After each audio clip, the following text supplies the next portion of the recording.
Good afternoon and welcome. We have made it to day 3 of the Academy. We want to thank everyone for attending today's class. Our goal is to provide you with the information, resources, and tools to make the most of your call tracking metrics account. But before we get started on today's adventure, let's talk about a few logistical items.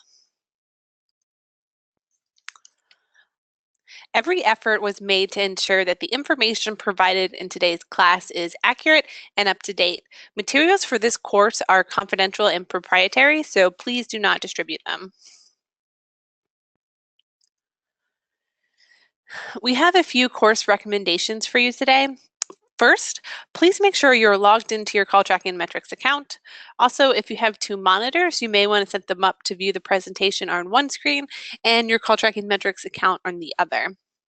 This will be helpful during our working sessions. We also recommend using the latest version of either Chrome or Firefox for your browser today, and that you enable pop-ups. If you experience any audio issues during the class, you should call into the phone line provided in the audio panel of GoToWebinar. All attendees will remain on listen-only mode for the duration of the class. Questions will be addressed throughout this course, so please enter them at any time into the questions panel of GoToWebinar toolbar. We also have some handouts, which, to be honest, GoToWebinar has been giving us a hard time. So I did put the slide deck in there, but I've already heard reports that it is not working, as it has not worked all week. So I'll actually be posting the handouts on the blog with the recording, probably an hour after the course is completed. The only handout for today is the deck, so everyone should be able to just follow along. Lastly, all attendees will receive a certificate of completion after this course. We do have a couple of account assumptions. One is that you're able to log into call tracking metrics. And two, today's theme is going to be on Google Analytics, Google AdWords, and really going over search concepts. So at this point, if you didn't attend the last 2 days of classes, we do expect you coming in here with a working knowledge of the basics of call tracking metrics, as well as at least an introductory knowledge of both analytics and AdWords. During today's class, there'll be a series of breaks, working sessions, and Q&A sessions. We're going to begin by covering the basic search concepts. A solid understanding of search will lead to a better understanding of how our software tracks and attributes calls. We'll take a deep look at both our Google Analytics and Google AdWords integrations. And then we'll talk about our technical application of how to set up each integration and explore where that data will report in Analytics and in AdWords. So that is what we have in store for today. And then there's me. My name is Jessica Michaels. I'm excited to be your presenter today. We have a few hours together, so let's get started by getting to know a little bit more about each other. Like I said, my name is Jessica Michaels. I'm the Google Guru and Product Coach here at Call Tracking Metrics. I'm proud to say that I've been a member of the team for almost 4 years, and I really like analytics. Now, just to give you an idea of me and analytics, not just like Google Analytics, but I love data and charts. And if you've attended any of my previous classes, I like surveys. But what I do is I actually monitor my heart rate during these presentations, and then I'll look at where I had high heart rates and be like, why was I nervous? So that is me. I like analytics. But enough about me. Let's get to know a little bit about all of you and get a little bit more familiar with our GoToWebinar control panel. I like to start with some exercises. So there's a little hand raising icon on your GoToWebinar panel. If you can hear me, raise your hand. All right, I can see hands going up all over the place. Great, great. Now, if you can see my screen, raise your hand again. And I see hands going up. Excellent. All right, next we have the questions panel. If you can find the questions panel, let's see, tell me your name and let me think what you had for breakfast. So let's see. Up here I see Paul had nothing, Dylan had nothing. Oh, Mike didn't eat breakfast. Come on, guys. Jeff had coffee. Jeremy had Cocoa Krispies. Like an adult, it actually says that. Drew had a shake. Danielle, no breakfast.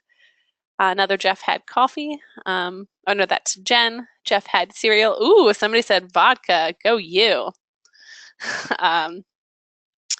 Waffles and peanut butter. Oh, that sounds good. Oatmeal and strawberries and strong coffee. Awesome. Some other oatmeals. Great. What did I have? I had eggs for breakfast today because I know everybody was wondering. All right, so welcome and let's go ahead and get started. The theme of today is Google. So we're going to start with basic search concepts, but before we get started, let's do a few polls. I like polls.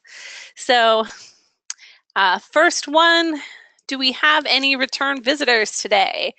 How many classes have you attended this week, if any? 0, 1, or 2? This will actually help gauge how I can kind of gear the conversation. Looks like, oh, we got some mixed results. And let's take a look. So it looks like about 25% of us, it's their first time, so welcome to the class today. 19% have attended one class, and 56% of you have attended both. So welcome back. Glad to have everyone. So other fun facts about today is that today is National Pet Day. So I figure we could do a shout out to our pets. So what pets do you have, if any? And you can actually select more than one. So if you have a dog, a cat, a fish, a hamster, and a bird, you can check them all. But we took a poll yesterday, and I think it was, are you a cat person or a dog person? And I think it was like 78% of us were dog people. So let's take a look for today. So pretty similar to yesterday's results. 53% have a dog, 33% have cats, 7% have fish, 7% have hamsters, and no love for the birdies. I have fish and a cat, so it doesn't let me take the polls. All right, and then I wanted to do one more since, today is in the theme of Google. So to test everyone's Google knowledge, what was the first ever Google Doodle? Was it the binary code for Google? Was it a bouncing beach ball? Was it a Burning Man stick figure? A sketch of Mount Rushmore, or a lava lamp? All right, the polls are coming in. Looks like about 70% have voted. Give it just another second.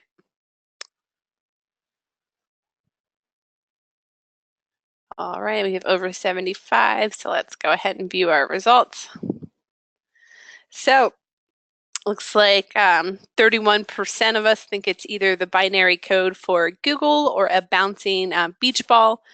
19% say a Burning Man stick figure. Nobody thought it was a sketch of Mount Rushmore, and 19% thought it was a lava lamp. Feel free to fact check me, but I believe it was a Burning Man stick figure. So truth be told, how do I know? Because I Googled that today. All right, I think that's enough fun for now. Let's begin.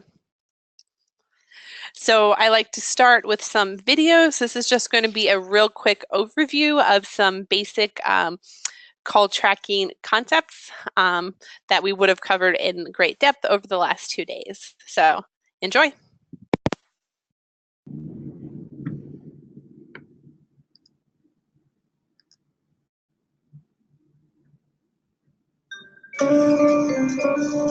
This is Michelle. Michelle is a successful marketer. Michelle is successful because she has a secret weapon fueling her advertising. She knows exactly which advertising channels are bringing in the most leads and generating the most sales. She uses call tracking metrics. Here's how it works. Michelle advertises in many places like online ads, radio ads, and email campaigns. Call tracking metrics assigns a unique tracking number to each individual advertising channel, allowing her to measure which advertising channels are driving phone calls and sales. Michelle has a budget for each marketing channel. Call tracking measures the quantity and quality of calls for each advertising channel and provides insight into which marketing channels are generating the most phone calls and sales. Using this data, Michelle adjusts her marketing budget to intelligently invest in the highest performing campaigns. Call tracking is quick and easy to set up. First, you'll need to purchase your tracking numbers. Tracking numbers are available in over 70 countries in both local and toll-free. CTM offers vanity numbers as well. Next, you'll need to select the receiving number, which is where you want the tracking number to ring. Tracking numbers can be routed to your desk phone, your cell phone, or a call queue. It can be set up to ring specific phone lines in a sequence or all at the same time. Lastly, you'll need to assign a tracking source to the tracking number. If you can put a phone number on it, call tracking metrics can track it. Installing CTM's tracking code allows the phone number on your website, known as the target number, to be dynamically replaced with a tracking number. The tracking numbers swap based on how a visitor comes to your website. Call Tracking Metrics is also a Google partner and has direct integrations with Google Analytics and AdWords. So your call data can be sent into analytics as events and calls into AdWords as conversions. Call Tracking Metrics provides all the reporting you need to make the most of every call and increase your return on investment. Stop wondering which advertising channels are converting into sales and profit and start tracking them today. Get started and discover how Call Tracking Metrics can transform communication into powerful intelligence. All right. So a quick recap, the call tracking metrics tracking code is a short snippet of code that you place in the header of every page on your website. A tracking number is a phone number that you purchase from us or port into our system. The tracking source is an advertising channel or campaign that you wish to attribute the call to. A target number is the phone number on your website that we want to replace with a tracking number. Dynamic number insertion is powered by the call tracking metrics tracking code and source. The tracking number on your website will dynamically change to a tracking number based on how the visitor came to your site. And I meant to say the target number on your website will change based on how they came. Next, we're going to cover some vocabulary. It's important to understand the fundamentals of search engines in search terms like source, medium, referral, direct, paid, and organic. The source is commonly the search engine. So that's going to be your Google, your Bing, your Yahoo, or if you're using UTM parameters, the source is whatever you specify. For example, email. The medium is the referring source or the path the user took to find you. So is it organic? Is it CPC? Was it display? Maybe it was something custom like a November newsletter. Direct is when somebody comes to your website directly without using a search engine. Direct traffic is typically when someone bookmarks a URL or types it in directly from a flyer or an offline source, like a business card. A referral is any website that links to you as a referral. So this could be Facebook, Twitter, really all of social media. It could be a blog post that links to you. That's going to be your referral traffic. Up next, we have search term and search query, which refers to the actual words a user types into the search box. Search term represents organic search terms, and search query represents paid search terms. These two are commonly misrepresented and used backwards. I honestly think that most people just are referring to a search term and they don't care if it's term or query because it's just a little confusing. So those are commonly misrepresented and used backwards. Even though Google rarely passes the organic search term, you can find search queries in the search query report in Google Analytics. It's also worth noting that Bing and Yahoo both pass organic search terms. So it is really just Google who does not. The keyword refers to the paid search term that you're bidding on and using a platform like Google AdWords. When a keyword or a similar term to your keyword is used in a search query, it will trigger your ad to be displayed on what is known as the search results page.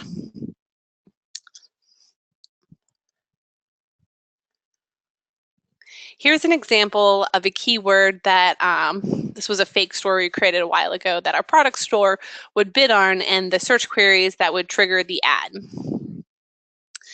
The keywords that trigger an ad or that an advertiser is bidding on doesn't have to be the exact keyword. A related search query will also trigger the ad to appear. So if you're bidding on a keyword like pet carrier, that could trigger ad. It could trigger your ad for search queries of something like airline approved dog kennels or small pet carrier or pet carriers or carrier for my pet. So if we were bidding on a keyword of something like men's hats, it could trigger an ad to be shown for search queries like beanie hats for men, men's baseball hats, blue hat for men, or men's snowboarding hats.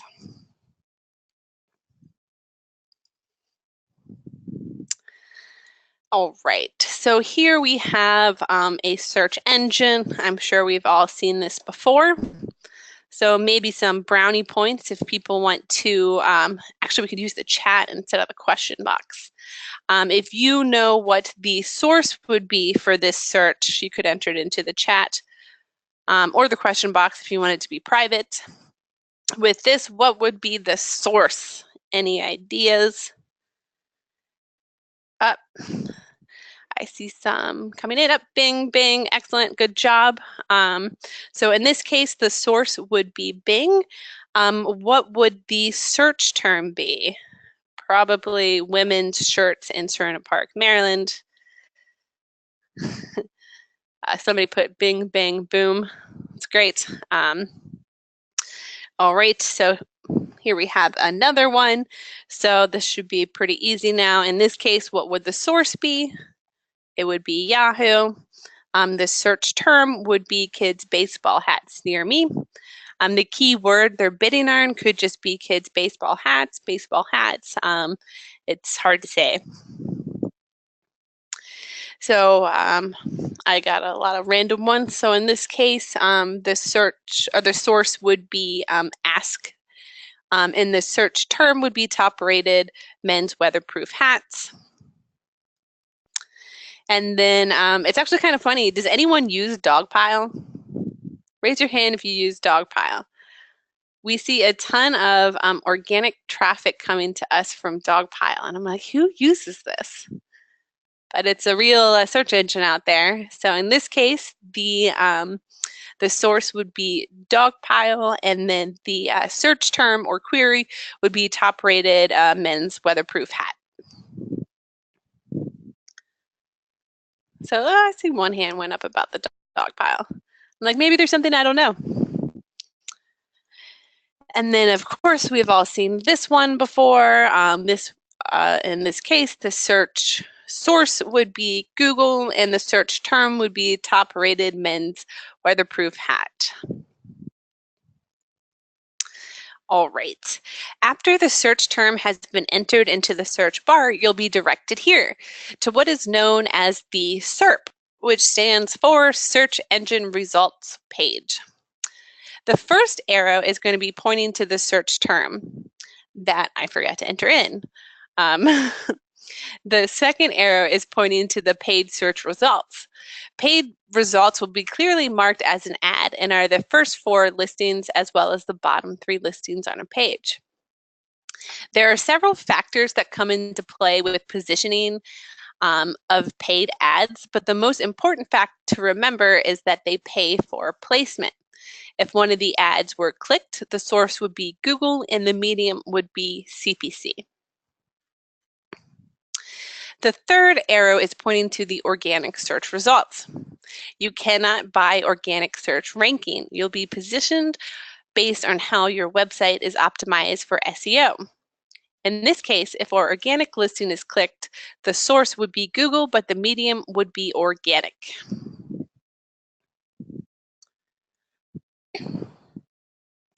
Now, of course, we can't talk about Google without mentioning Bing.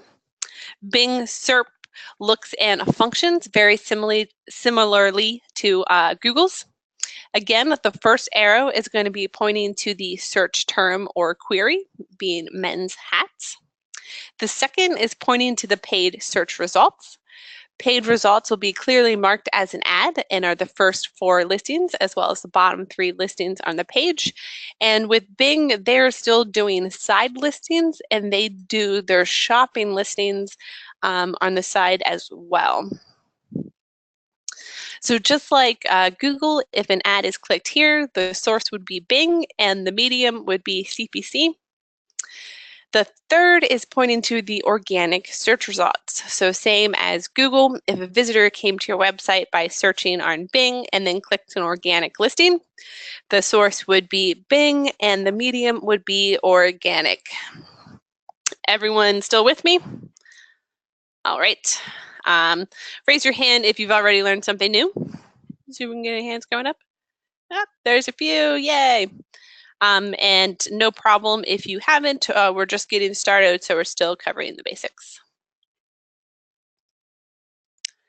Up next, we have landing pages and websites. Understanding the difference between a website homepage and a landing page is significant these days. A home page has a different goal than your landing pages do.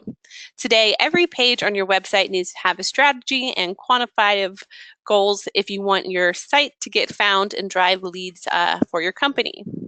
Websites need to be optimized for search engines, and landing pages need to be optimized for paid campaigns.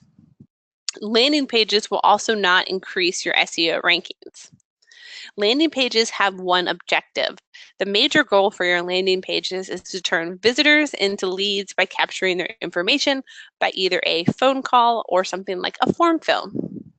Landing pages are typically used for paid search campaigns and are designed to target a specific audience and specific keywords. All right, we're going to move along. Next up, we're going to get familiar with Google Analytics. Starting us off is the Google Analytics hierarchy. The Google Analytics hierarchy consists of 3 levels. We have account, property, and view. The account level is established by the user's email address. One user can have access to multiple analytics accounts. An account represents a business. For example, our company Call Track Products, which was our test site, has 1 analytics account, 1 property, and 13 different views. Each analytics account can have multiple properties. For example, our test account has a separate property for its marketing site and for its blog. This allows one company to track multiple domains and keep their data separate. Next, we have views. Each property is allowed to have 25 separate views. It is always recommended to have 1 view that will report on all the website data without any filtering. Here's an analogy that helps explain views. You can think of views like windows in a house. If you're on the outside of the house looking in through different windows, you'll most likely see different rooms in the house. For example, if you're in the backyard, you'll probably see the living room and dining room, while if you're in the front yard, you'll probably see the kitchen. It's the same house, but you're seeing different spaces inside of it. So that's kind of how views work. It's going to be sectioning out different data. Views are great for filtering and customizing reports, but it's important to understand that one view may report something totally different than another. Because of this, we recommend using your call events in the all website data view or an unfiltered view. Here's another example to help understand views. Here we have 3 views. The first one will report on all website sessions. The second is configured to report only on website sessions from Maryland. And the third one is configured to only report on website sessions from Annapolis, Maryland. In this example, each view will most likely report a different number of website sessions. The first one, reporting on the total amount of website sessions. The second one, just the selected Maryland visitors. And then the third one, the total amount from Annapolis, Maryland. So we have 3 different reviews, all reporting on the same website, but reporting on different information. On the flip side, it's important to understand just because there are different views and each one is configured to report differently, it is possible that they all would report the same session data. For example, if our website had or only had visitors from Annapolis, Maryland, in this case, all 3 views would be reporting on the same data. Views use filters to configure what data will report. Depending on how the filters are configured, they can prevent our call events from entering analytics. We'll be covering filters in more depth later on today.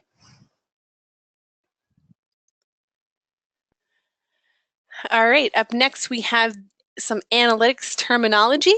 We have an event. An event is an action that takes place on the page. An event example could be an inbound phone call. And then we have a goal. A goal represents a benchmark of requirements for an activity. You define the activity's requirements. So an example of a goal would be a requirement of a call length being over 60 seconds. A conversion is the completed goal in analytics. So that'll be known as a goal completion or a conversion. And a conversion example would be a call that met the 60 seconds minimum. These terms of goal, event, and conversion are very often misused when we're doing support. So a solid understanding of these will really help and will help our team be able to help you. And the most important thing to remember is that we do not send conversions into analytics. We don't send goals into analytics. We send events into analytics. And from there, you can create goals. And then if that goal requirement is met, then we have conversions. But it's always best to start at the at the event level.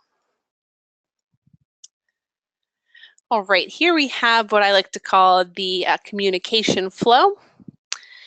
So what we have here is in order for us to get keyword data from Google AdWords, a few things has to happen. One is we have to have call tracking metrics here linked to Google Analytics.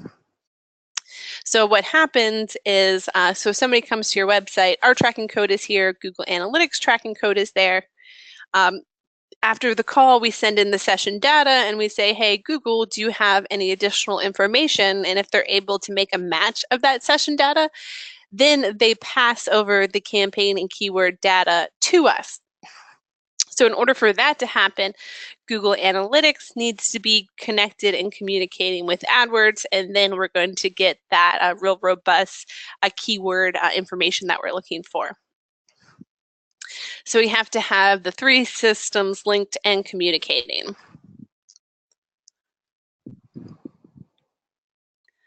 Next up, we have tracking scripts. It's one of our best practices to have both the call tracking metrics tracking script and the Google Analytics tracking script on the page. So you can think of our communication with Google like the kids' card game of matching. Call tracking metrics is going to track the session, capture various information about it, and we're going and Google Analytics tracking code is essentially doing the same thing. So after the call is completed, we send the event into analytics, and then we ask them to match data. If they have it, they'll pass it back to us. Google is constantly making updates and changes to things. For instance, like as everyone noticed, now this is more AdWords based, but AdWords has a total new interface. It's been around for actually a little bit. So over the past decade, Google has changed its tracking script 4 times until it evolved in the present day, what is known as universal analytics.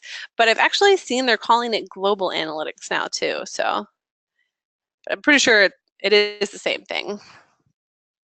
It is critical that you have upgraded your tracking script to the universal analytics. It's been around, I think, for almost 5 years now. So we urge you to upgrade. Google will urge you to upgrade as well. If you're running the old script, it uses 4 cookies, while the new one only uses 1, and it will actually corrupt your data. So that is the importance of using the most recent analytics. It will help you not just with call tracking metrics, but with other things inside of your analytics. So you could really be holding yourself back if you haven't upgraded yet. So next we're going to be talking about cookies. So the standard call tracking metrics cookie lasts for 30 days. Cookie durations can be modified by going to the Numbers tab, Tracking Script, and then Cookie Settings. So of course, when I think of cookies, I don't think of little trackers. I think of all the cookies in this little Pinterest search that I did. So next we're going to talk about attribution models. So we're working with 3 different systems here, being Google Analytics, Google AdWords, and call tracking metrics. And just to make it fun, we have 3 different attribution models. So Google Analytics has, I believe, 5 attribution models, AdWords has 7, and call tracking metrics has 2. So we have 3 systems and 3 different attribution models. And this is where reporting can become tricky. So to help us understand attribution models, we have another short video. So enjoy.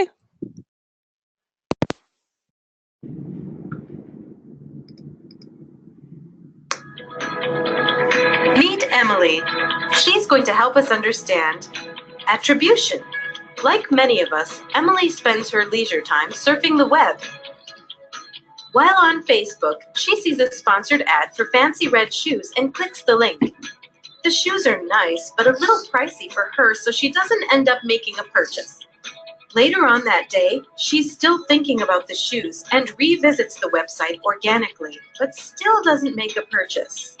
A few days later, while on her favorite blog, she notices a remarketing ad for those same shoes and clicks the banner.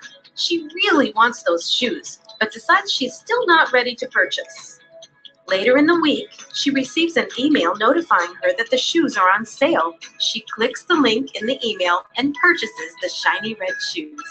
There were 4 touch points on a path to making the sale, so which individual touch point should receive credit for the sale?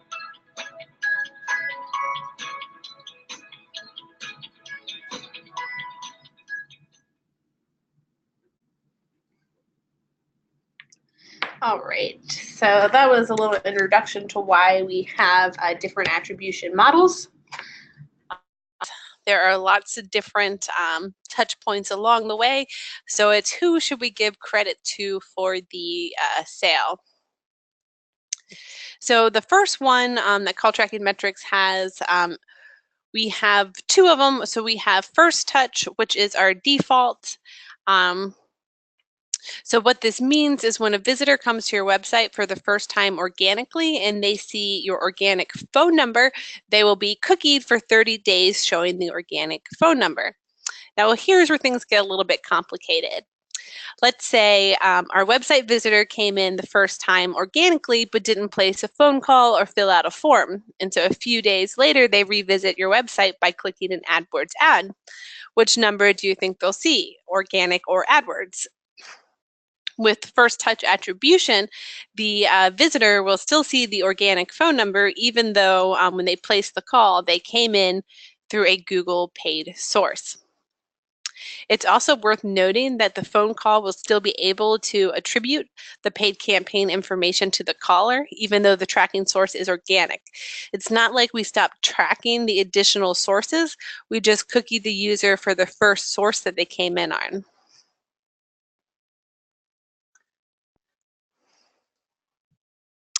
And then we have last touch attribution.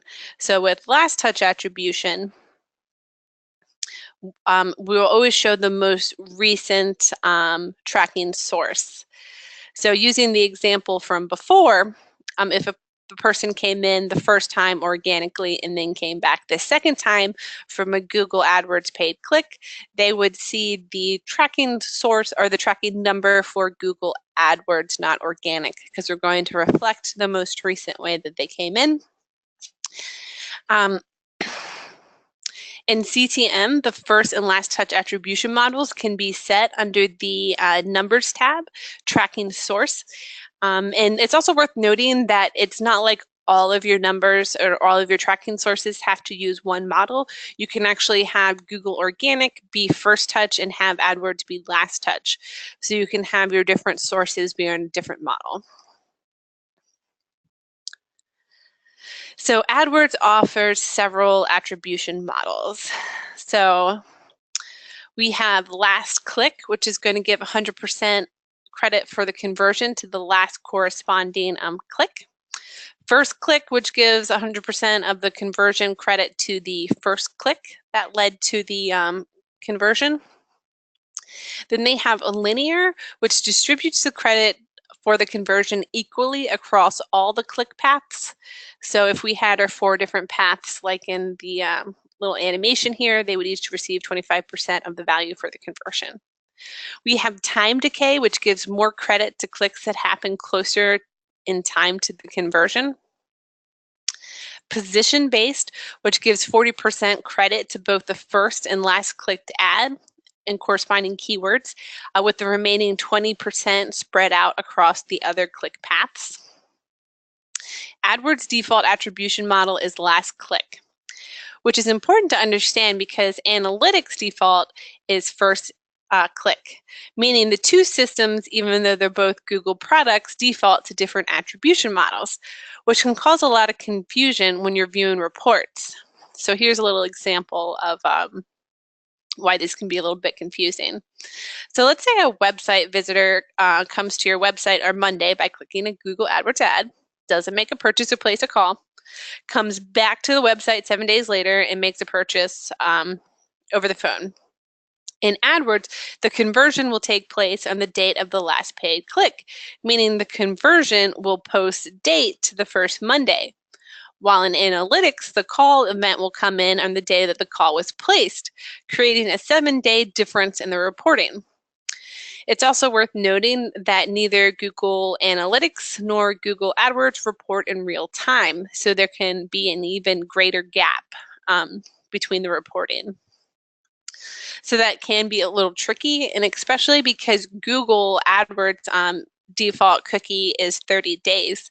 So that means if anyone places a call after clicking your ad even 30 days later, the conversion will post date to 30 days prior. So there can be like up to, by default, a 30-day difference in your reporting. So Google Analytics attribution models. So we have 7 of them. So we have the last interaction attribution model, which will, the last touch point would receive credit for it. We have the last non-direct click attribution model, which all direct traffic is ignored. And then 100% of the credit of the sale goes to the last channel that a customer clicked through before converting. The last AdWords click attribution model, which the last AdWords click in this case would receive 100% credit for the sale. We have the first interaction attribution model, which would be first touch, like us. Linear, which will give each one equal touch point, or each touch point equal credit for the conversion.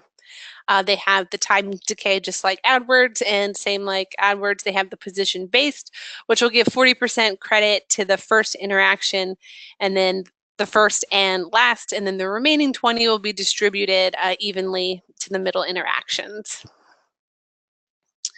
So that is attribution models for call tracking metrics, Google Analytics, and Google AdWords. Next, we're going to talk about auto tagging. In order for Google AdWords to attribute a phone call conversion and have the tracking consistent in analytics, auto tagging must be turned on inside of AdWords.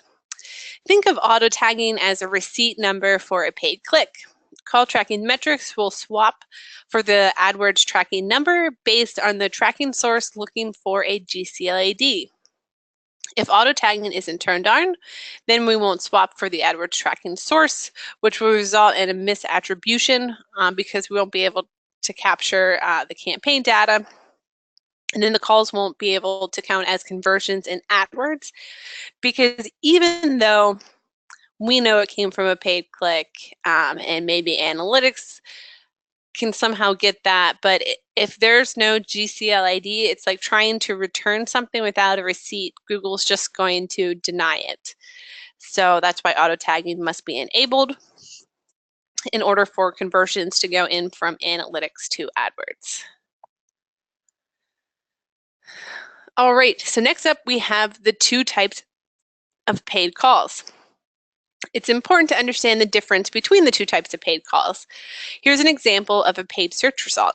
Here you can see you can click the ad, which will take you to a landing page, or you can click the phone number, which will actually make a click to call. So we have click to landing page, which would look something like this, and then a click to call, or clicking an ad extension, which would result in something like this. The major difference between the two types of paid calls are that for the first one, you click the ad and then hit the landing page. From there, Google Analytics tracking code is there, and then call tracking metrics tracking code will be on the page in tracking the session. While for a click to call, the visitor doesn't come into contact with either call tracking metrics or Google Analytics tracking code. So even though it could be argued that they're the same thing, both calls are generated from a Google AdWords ad. The fact is that the two are completely separate, because an ad extension is going to be an offline source because it doesn't come into contact with either our tracking code or analytics tracking code. So it's basically the same as a flyer. Because the click-to-calls do not interact with either tracking script, the click-to-calls are an offline tracking source and cannot share a tracking source of Google AdWords. And because of this, we have two separate integrations. We have one for where a visitor clicks an ad and lands on your website and then places a call. And then two, when a visitor sees an ad and then clicks the phone number and dials the business without visiting the site. Click to landing page is going to be the Google Analytics integration. Click to call is going to be our Google AdWords integration. This can get confusing because we use both integrations to send call conversions into AdWords. While for click to calls, we use the Google AdWords integration. The integration is possible by utilizing a double forward and by installing a script inside of Google AdWords that communicates with call tracking metrics and thus fills the tracking gap. But we'll be covering this topic in great detail in the following section today. So quick recap, both Google AdWords calls, two separate integrations, both types of calls will count as a conversion in Google AdWords. So to help us explain this more, we have another video. So enjoy.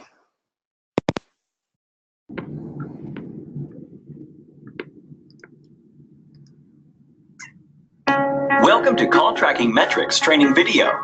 In this workshop, we're going to be covering the setup of call tracking metrics integration with Google Analytics and AdWords. Before you begin, you must have user access to Google Analytics, admin access to call tracking metrics. You must be using the same email address to log into both systems. The call tracking metrics tracking script should be installed on your website. The Google Analytics tracking script should also be installed on your website. Google Analytics and Google AdWords should be synced and communicating. Lastly, auto-tagging needs to be enabled in AdWords. Call Tracking Metrics has two integrations for the two types of Google paid calls, Google Analytics and Google AdWords. The AdWords integrations tracks calls from click-to-call ads and call extensions, while the Analytics integrations tracks and attributes data for click-to-landing pages. When performing a search, it's common for ads to have multiple call to actions, like displaying a phone number to call or a link to click. When you click to the landing page, there will be a GCLID in the URL. This is Google's paid click identifier. It essentially acts as a unique receipt numbers for paid clicks. When you click to a landing page, Call Tracking Metrics tracking script is present, as well as Google Analytics tracking script. The two softwares match sessions data and share session data. While for click-to-call, Google AdWords uses a Google forwarding number, which forwards to a call tracking number, and the two systems match and pass data. Two types of paid calls, both reporting as conversions in AdWords.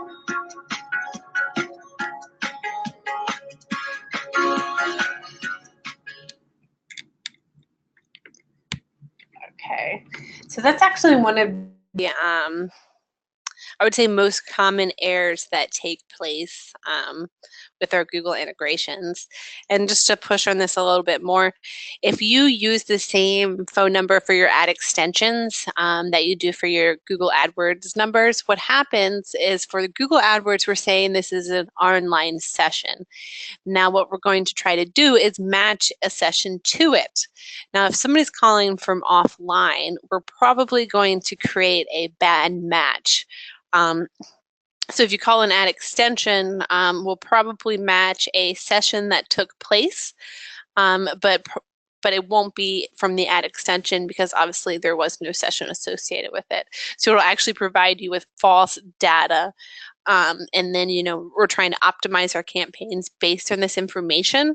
So we really want to make sure that the information we're getting in is actually accurate. So that's why, as a marketer, I think it's really, really important that the data we have reporting is going to be correct. So because of that, an ad extension and Google AdWords need to be separate tracking sources. And that goes along the lines of this one of my favorite quotes, and it's that there's a big difference between data and wisdom. So let's actually wait a few minutes. It's a little early for a break, so we'll come back to that. So we're going to get started with Google Analytics and Google AdWords. We're going to start by exploring Google Analytics. So we're going to switch over into the test account that we've been using all week, which has not been integrated. So let's go ahead and do that.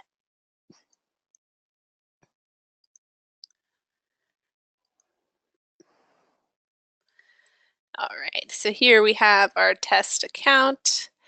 If we want to integrate with analytics, what we would do is we would go to our settings tab, head over to integrations, and then scroll to Google Analytics.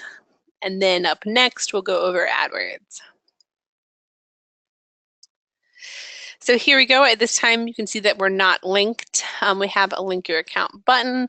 This is on an agency, so it's looking at other accounts that I've linked before. So we're going to say link my account. It's going to ask you what user you want to use to link. It's important that you connect to the user that has access to your analytics properties.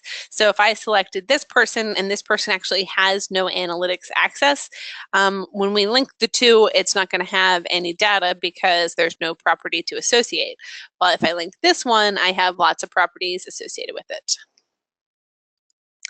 So we can go ahead and allow it.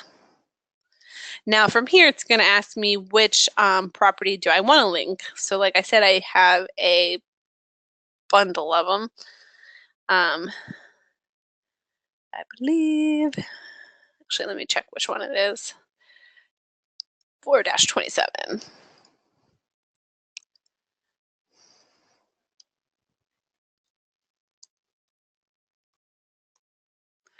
Ta-da. And say use selected profile. And then you know you're successfully linked when the toggles appear. It's going to show you the name of the account that you're linked to, the UA code for that account, and then the email address that is linking the two. So by default, when you link your account to Google Analytics, these first two toggles are going to be enabled. The first one is simply allowing us to send events into analytics after the completion of a call, text, or form. And the second one is to do that when there's no website visitor data available. So if you didn't want to send any of your offline calls into analytics, you could toggle that off. I've seen use cases for this when people are doing like radio ads or a TV ad or maybe even a billboard that's driving a lot of calls. It can inflate your session data. So if you're doing a lot of really high volume offline advertising, you might want to toggle that off. It's really up to you and your business model. If you are sending those in, we give you the option for us to send an initial page view prior to sending the event. So we'll actually create a fake session for you to your website / phone calls. Up next, we have the ability to enable conversion events. So this is pretty cool. So we covered call scoring in pretty large detail yesterday. So what we can do is when we score a call and mark it as converted, we can actually send a separate event into Google Analytics. Now, by default, when we send our events in, they all go in under calls. Now with this one, we'll send a separate event, and that'll be for call sales. Now, what else is different, when we send the events into analytics, for the value, we're reporting in total talk time. Now, if you're scoring a call and then putting a conversion amount and have the third toggle enabled, we'll actually send as the value the entered conversion amount. So it's a great way to view inside of analytics calls or leads versus sales. So it's a great way to measure that information. So up next, we have to send events to the property linked to the call, text, or form, which we're actually going to hop over because I have a video that covers that. And then next, we have the ability to send events categorized by activity type. So this is a little bit of a history lesson. So when we first started call tracking metrics, we didn't do text messages and form submissions. So everything was really built, focused around calls. So that's why by default, we send our events into analytics with the category of calls. Well, as our product evolved, we added additional features like the texting capabilities and form capabilities. So we added the option to categorize by activity type in analytics. So by enabling this, your events are going to be categorized by inbound call, inbound message, or form submission. So I recommend using this. I think it's a great way to separate them, but because we have such history with a lot of people using this, we didn't want to default to the new way. So we give you the option. So we can go ahead and check that on.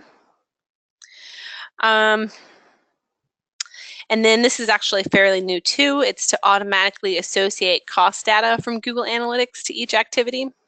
So what this means, if you have Google AdWords sources, we'll be able to pull from Google Analytics the actual cost per that call. So that's pretty cool.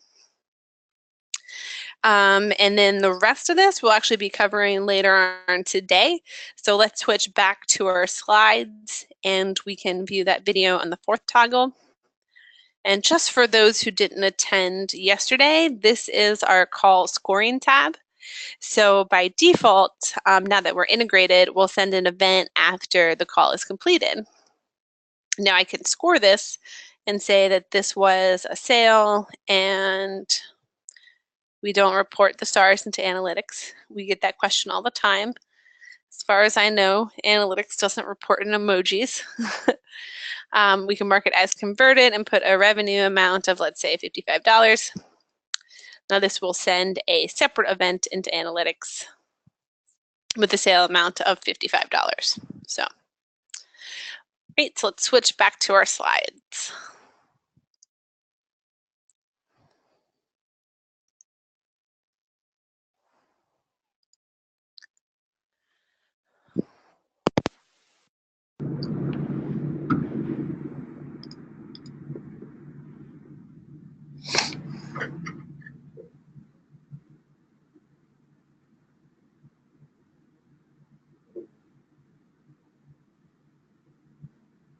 Meet Ken. Ken is going to help explain how the fourth toggle inside the call tracking metrics integration with Google Analytics helps his business. Ken is a man of many trades and owns 3 separate businesses. He's a plumber, a builder, and a videographer. He has a separate website for each of his services and is tracking them with separate Google Analytics profiles. Even though he has 3 separate businesses, all of them ring directly to his cell phone. Call tracking metrics allows Ken to have unique tracking numbers on each of his websites, so he can identify the service a caller is interested in and the analytics property tracking the visits. Call tracking metrics allows Ken to be extra prepared for every call by playing a whisper message announcing which service and promotion the caller is interested in. Call tracking metrics will identify the Google Analytics profile on the web page and send the event into that profile, even if it's different from the profile connecting CTM and analytics. If an analytics property isn't discovered on the page, the event will default into the analytics profiles that's linked to CTM. This is extremely helpful for small businesses who want to use one call tracking metrics account but send events into multiple Google Analytics accounts.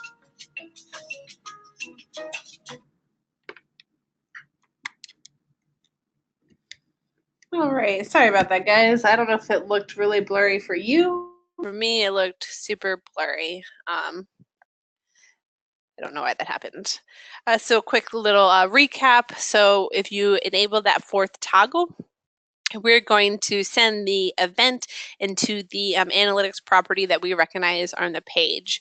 So this is really great for small businesses such as Ken's, but if you're doing this to several multiple properties, then we would definitely recommend upgrading to probably our marketing plan, because with that you'll be able to create the different sub accounts, because your reporting will just become far more complicated if we're sending the events into 10 different places. And then if you're trying to compare, apples to apples, we're going to be looking at, total call stuff and call tracking metrics, and then we'll be sending the data into 10 different places. So it would make it really difficult to control all that and to be able to create accurate reports.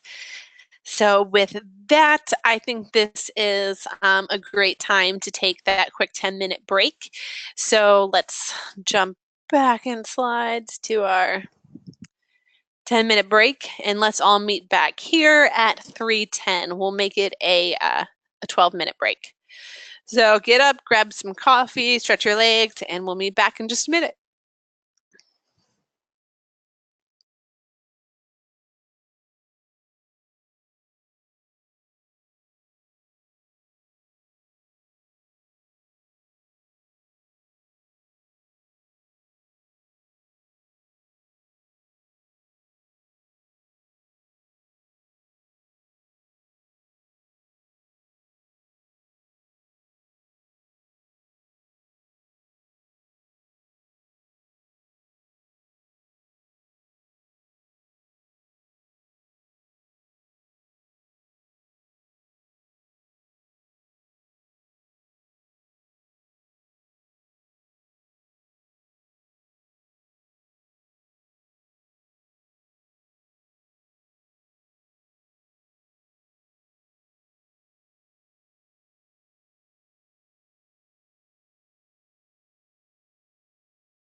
All right, welcome back. Time has passed quickly. We did have a question come in that I thought was really good over the break. And the question was, what's the difference between the first toggle and the fourth toggle? So let's real quick take a look at that.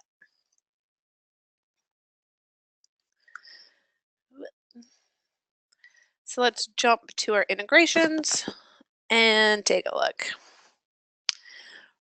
So what the first toggle is going to do is that's going to allow our integration to take place at all. So that's going to allow us to send events into analytics. Why the fourth toggle is going to filter where we send the events based on the analytics that we recognize on the landing page. So they're similar and different in their own ways. So great question. Hopefully I clarified that. But before we get started, I wanted to do some more polls, of course. So here's a fun one. The first Google computer storage was built with, was it popsicle sticks, Legos, duct tape, bubble gum, hopes and dreams? Cast your vote. I think this one is a lot more known than the others. So it looks like we've had about 50% of us vote. I'll give it just another second. All right, let's take a look at the results. So it looks like popsicle sticks was a dud. 62% said Legos, 23% said duct tape. No one said bubblegum, and 15% of us said hopes and dreams. Well, congrats to 62% of you. You got it right. Their first computer storage was built with Legos. And in the theme of Google, Google regularly employs one of the following. Is it dogs, bees, bears, goats, or vampires?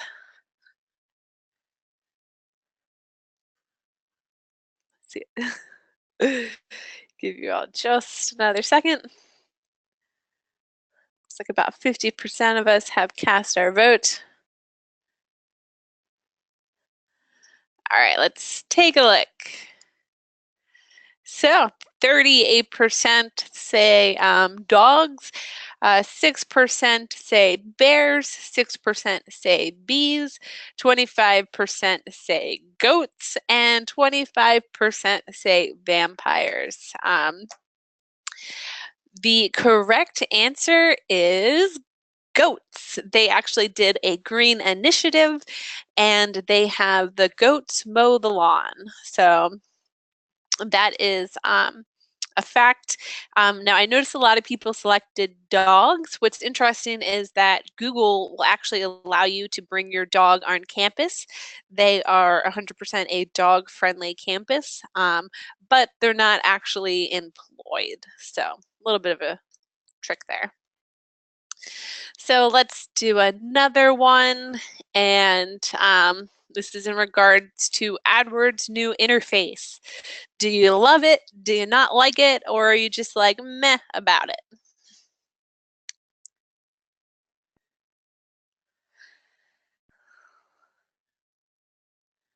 All right, this one's bouncing all around.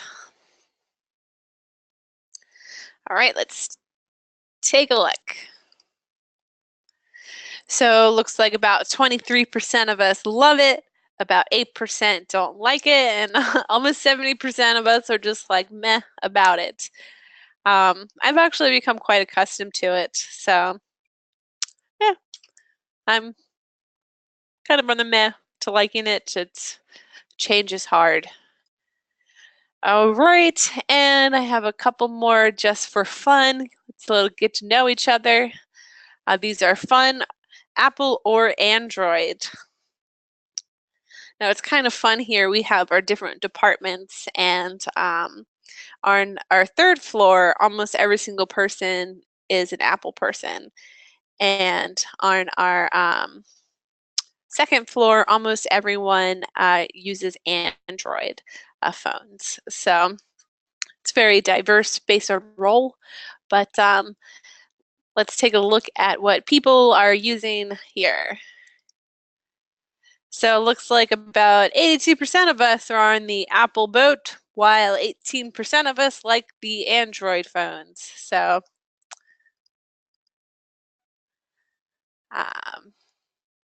here's another one that's fun because I know we have a lot of people from all over the US. We actually have people attending from Canada. I saw a few, I think, in South America as well. So is it soda, pop, or Coke?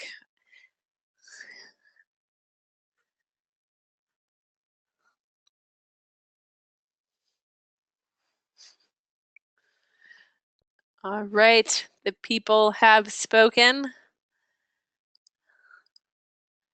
And looks like about 69% of us say soda. I'm going to assume that's our East Coast people. 6% of us say pop, and 25% of us say Coke. Now, like I said, I'm an East Coast gal myself, so soda is custom to me.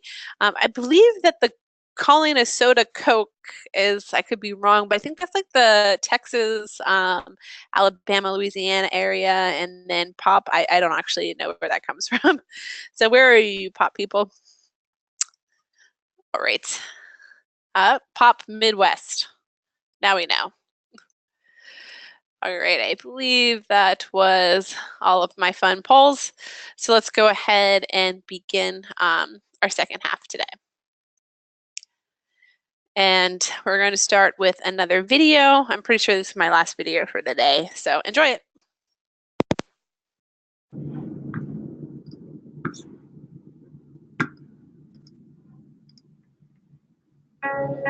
Welcome to Call Tracking Metrics training video. In this workshop, we're going to be covering how Call Tracking Metrics sends events into Google Analytics. Call Tracking Metrics sends events into Google Analytics for every inbound call, text, and form. An event in Google Analytics can be broken up into four main components: category, action, label, value. By default, the category will be calls. Inside of CTM, there are several different ways to customize the category of an event. The action will always be equal to the name of the tracking source. The label is made of four parts: the label of the tracking number. If the tracking number isn't labeled, it will report as not set. Next is the tracking number that was dialed, followed by whether or not this was a first-time or repeat caller. Lastly, the unique call identification number. By default, the value refers to seconds of talk time. If you have call conversion events enabled, the value will be the entered conversion amount. Commonly, the category will be calls. The action will always match the tracking source. Here's an example of how a call sale event would report in Google Analytics. Here's another example of how an event could report in Analytics. To view the events in Analytics, select the Behaviors tab. From the Behaviors tab drop-down, select Events, Events Overview. The Event Overview will display your top-performing events in Analytics. Hopefully these terms are starting to look familiar. Category, action, and label. If you click into the calls category, it will display the total number of reported calls. From here, you can select the action. The action will display your calls broken out by tracking source. If you click into one of the event action, it will bring you to the label view for just that tracking source. The label will display the four components of the event label. These are the basic fields of an event in Google Analytics. However, if you want to view additional information, you can do that by adding secondary dimensions to your report in Analytics. I would recommend viewing this data under the label view.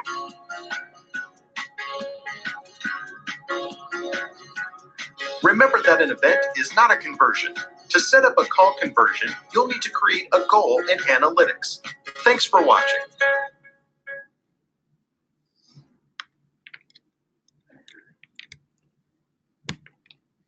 All right, so let's go ahead and take a look at this information inside of Analytics.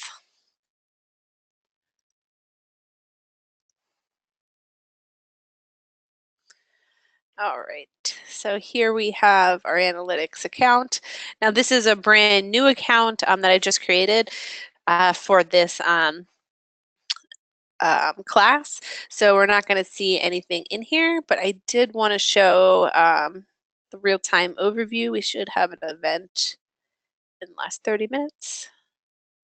Nope. Okay. So let me go to an older class. Let's see. Actually, this one. We'll go to this one. Here we go. Now to view our events, we would want to go to our Behaviors tab, and then Events, Event Overview. And we're going to have to adjust my date range because this is pretty old. So here we can see our total amount of call events. And remember, we can also send a separate event for a call sale. So even right here, right off the bat, we can see our leads versus sale amount. So that's pretty cool. So we can click into the calls event category, and that'll bring us to this view. From here, it's going to be displaying to us our total events. So this is going to be our total amount of calls for our time period. Here we're going to get the event value. This is going to be the total amounts of seconds of talk time for those calls. And the average value is going to be the average amount of talk time for your calls. So if we wanted to dive into some more granular information about these 387 calls, we can do that by visiting or viewing the event action. Now the action is going to be equal to the tracking source. So in this case, we have Google AdWords, we have print, direct, website, all of our different tracking sources. So from here, we can see that we still have our total calls of 387, but now it's broken out by calls by source. And then the value, of course, is still going to be seconds of talk time. And then the average value is going to be the average talk time per source. Now, if we wanted to get even a little bit more granular, we could click into any of these sources, and that'll bring us to the event label for that source. Or we could click directly to the event label, and that will show us each individual call. So let's go ahead and just view our Google AdWords at the label level. So a label is made up of 4 components. The first one is going to be the actual label of the tracking number. So let me show you what that is referring to. So that's going to be referring to the to how we labeled this tracking number as website traffic, and this one is Google AdWords. So it's just going to be reflecting how we labeled our tracking numbers. So that's also why I think it's really a good practice to label your tracking numbers, because that information will show up in other places, and it will it'll be handy. If it's not there, it'll say not set. So here we can see that they're Google AdWords tracking numbers. And this is the tracking number itself that was dialed. And next, it's going to report on whether or not this was a first-time caller or a repeat caller. And here we have what is the unique call ID number. So if we wanted to, we could actually grab this number and then plug it into the call log, and it would be able to pull up that call record. So this is the basic information that we're sending into analytics associated with an event. There is a lot more data attached to an event, and like the video told us, we can view that data by creating a secondary dimension. So like in the video, we can do a secondary dimension of source and medium. And here it's going to tell us it should be Google CPC. These are probably tests that didn't go through properly. If we wanted to see the keywords that we were searching, we could put a secondary dimension here. And it would show our keywords that we were targeting. There's other things we can do, like landing page. It'll show that. So there's a lot of information that we send attached to the link. are attached to the event, but you have to view it in a secondary dimension. And like we said in the video, we recommend viewing secondary dimensions at the event label, because when you're looking at the label, it's going to be on a one-to-one basis. So you can see these are all 1. While if we come back over to the action, that's going to show it based on and you can see we have 115. So if we were trying to say what is the keyword, it will try to associate one keyword to all of those calls. So it's best to look at that more granular information at a one-to-one level, which would be the event level. So that is the basics of sending the events into analytics. After that, what we want to do is we want to create a goal for these events, because of course we want to import them into AdWords and have them count as conversions. So let's go ahead and create a goal. Now, to create a goal in analytics, you do need to have read and write access. So we'll come to our admin panel. Oh, you know what? I need to make sure I'm in the right property. This one I just created. I don't even remember what I called it. Oh, maybe it was this one and this one. Is that -27? Yeah, all right, this is the right one. All right, just to make sure I was in the right account. So what we're going to do is we're going to go to our admin panel and then navigate over to where it says goals. And then you guessed it, we're going to create a new goal. So Google A/B tests when they show this template option. I don't know why. Half the time I see it, half the time I don't. So if you don't see it, don't panic, because we're actually not going to use a template. We're going to use a custom. Select continue. So we can, the first thing we need to do is label our goal. So let's create a goal for Google AdWords calls.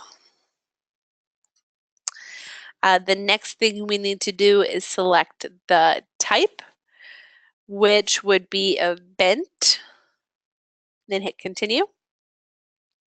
Now, hopefully these terms are really looking familiar. We have category, action, label, and value.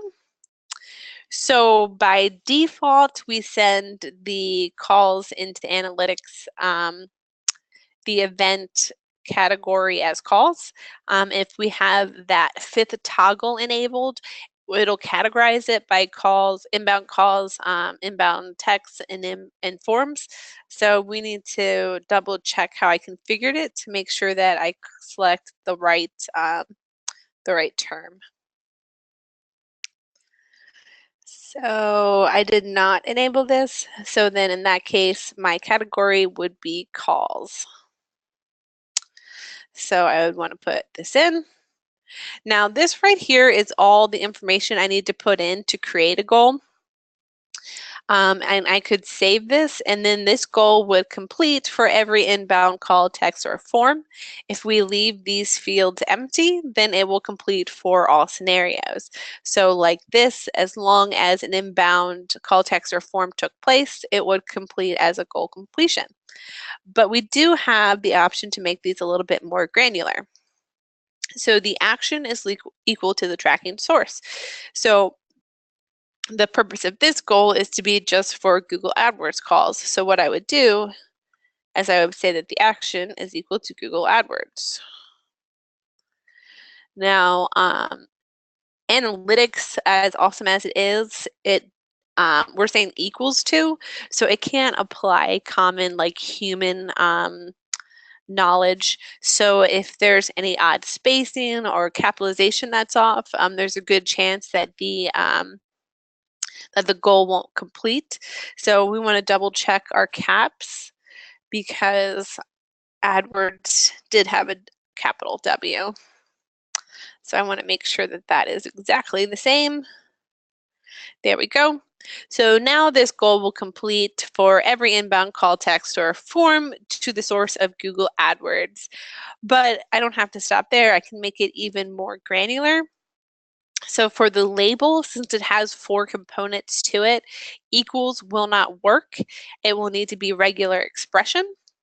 And so what if I wanted this to only complete for a first-time Google AdWords caller? So I could do that by doing first-call, because that's how a first-time caller reports on the label level. So now only a inbound call, text, or form to the source of Google AdWords that was a first-time caller will count as a goal completion or a conversion. So we can further fine-tune this by using the value. Now, in this case, the value is going to be equal to seconds of talk time. Now, I think this is the best way to really fine-tune your goals, because we are going to send these events into analytics for every inbound call, text, or form, regardless of the status. So say it was a voicemail, or they hung up, or a wrong number or something like that, we're going to send all of those into analytics, regardless of the quality of them. So by adding a value of, say, greater than 120, it's going to say that this call has to be over 2 minutes long to count as a conversion. So you can think in 2 minutes, the odds are if it was a wrong number or like a telemarketer or something like that, that you'd probably get them off the phone in under 2 minutes. So now we have a goal that will only complete if it's a first-time caller to the source of Google AdWords and that the call lasted over 120 seconds. The last little thing I like to touch on here is use the event value for the goal value of this conversion. Now, considering that the value is seconds of talk time, I think this is a little bit dangerous, because depending on your business and your industry, your calls might be extremely long. So if you had a 10-minute call, is that necessarily worth $600 to you? I think that's far-fetched. So I don't typically recommend using the event value as the goal value for this conversion. So if you turn this off, they do require you to use a numeric value.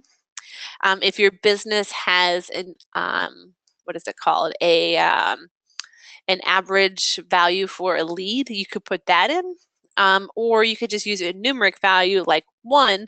So if you see that your goals have a goal value of, say, 75, you know that you had 75 goal completions. So we'll just go ahead and do that and then hit save. So great, now we have our goal created. The next thing we want to do is let's create a separate goal, because we have call sales, and those are actually the most important ones to us. So let's call this, let's say call sale, a call sale. And the type should, of course, be event. We'll hit continue. So in this case, we're going to send the category as call sale. And then the action could be any source maybe, because as long as it converted, that's what is important to me. The label is whether or not it's a first time or repeat caller. So as in this scenario, I'm going to say that doesn't matter to me. What matters to me is that there was a sale. Now the value in this case is going to be equal to seconds of talk time. Oh, not seconds of talk time, I'm sorry. It's going to be equal to the actual conversion amount that you entered. So you might not want to say a value greater than, or maybe you don't actually make profit unless it's over X amount, and you could put it that way. But really only in the call sale case would I recommend using the event value as the goal value for the conversion, because at this point, then that will be actual revenue. So let's have that be the actual revenue of the conversion, and then hit save. So now we have our 2 goals created. So our next step is going to be that we want to make sure that these are imported into AdWords so we can have them count as conversions.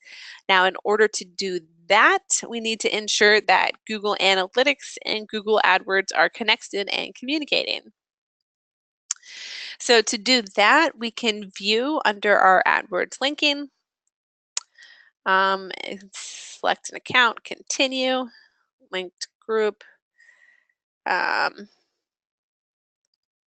then say link account. Done. So now we can see that we are linked to AdWords. So now if we jump over to AdWords,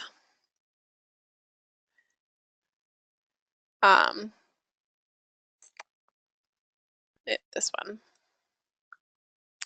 Here we go. We're going to want to import our goal.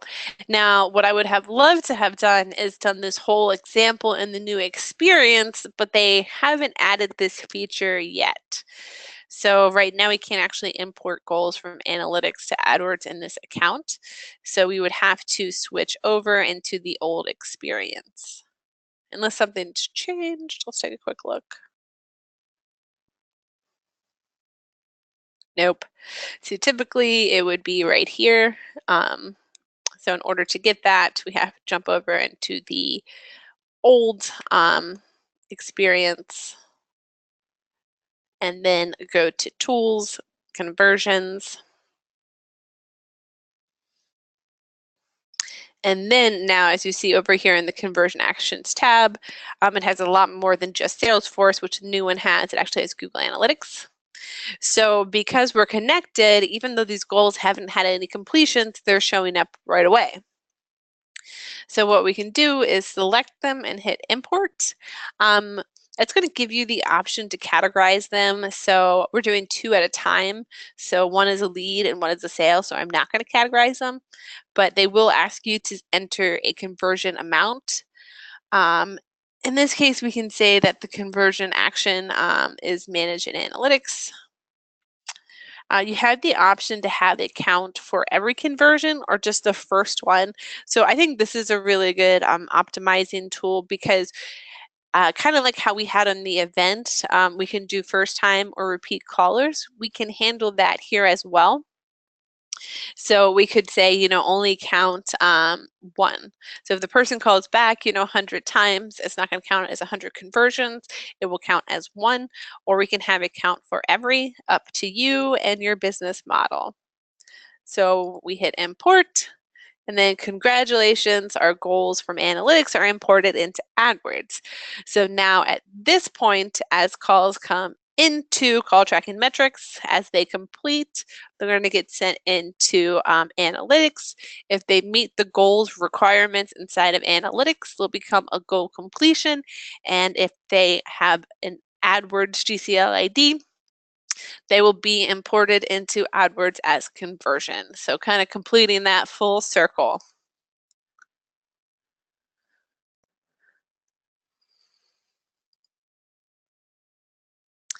So here we have the most common errors when it comes to the Google Analytics integration. Number 1 is going to be hard coding the tracking number. This refers to when you manually install the tracking number on your site rather than using our dynamic number insertion. When a tracking number is hard-coded on the site, the tracking source for the call will always say Google AdWords, and there will be no session data associated. Typically, anytime you don't see website session data for an online source, it means that the number is hard-coded. Or number 2, which is that we have not installed our tracking code. This typically goes hand in hand with hard coding the number. If you're suspicious that a number is being hard coded on the site, or if you think the tracking code is missing, you can check the real-time reports to see if our tracking code is reporting any active sessions. The real-time reports shows users we're tracking that haven't yet placed a call. So I believe we looked at that in the first day, and we could look at that again when we go back into the call log.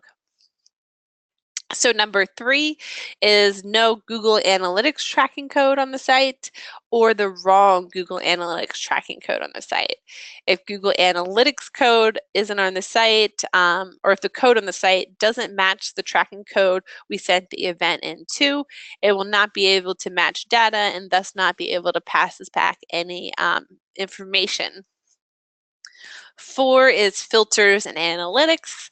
Filters and analytics can prevent events from entering analytics. You can check by clicking the Check Analytics button in the call log section of the data column, which I'll show you that again when we go back into the call log.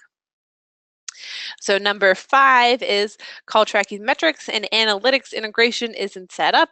That will prevent campaign data. Google Analytics and Google AdWords aren't connected. If those two aren't communicating, then analytics won't have the campaign and keyword data from AdWords. And then lastly, we have number 7, which means which is goals are not created, or created incorrectly or not imported into AdWords. So in some cases, we can see all the campaign data inside of CTM. We can actually see it inside of analytics, but then we're not seeing any conversions in AdWords. So that typically happens when the goals are not created. So that data strictly lives inside of analytics, or if the goals were created incorrectly. So maybe there was a spelling error, a caps error, anything like that, or that the goal was created, but it was not imported into AdWords. So those are common use cases or common errors. So here we have a pop quiz, which is why doesn't my goal in analytics match my call count in CTM for the same time frame? Is it A, calls don't equal goals are conversions, calls equal events, goals are a set of requirements for the event to qualify as a conversion, or B, even if the goal's only requirement is to be a call event, Google doesn't report in real time, meaning there can be a delay for the event to appear in analytics. Both A and B are correct. And then we have another one which says, I see paid campaign data in the call log and analytics, but I don't see the conversion in AdWords. Why would this happen?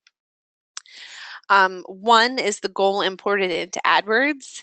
2 is the conversion in AdWords turned on. And 3 is the goal in analytics turned on. So these are 3 scenarios that would prevent that from happening. And it's kind of funny. It's like, who would turn a conversion off or turn a goal off? The reason these made it in here is because I see it all the time. So it's apparently a fairly common practice for people to toggle off conversion reporting. And that's why it made the list. So next, we're going to talk about our AdWords integration. So again, the AdWords integration is going to be specifically designed for click-to-calls and ad extensions. So let's switch inside of call tracking metrics and take a look at setting this up.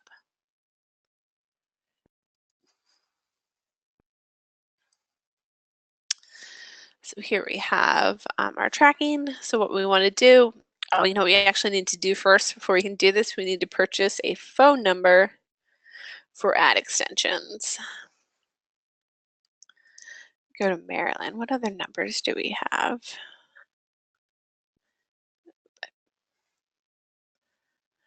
Let's see, 443. Let's do a 301. And we'll add it. We're going to purchase and configure it.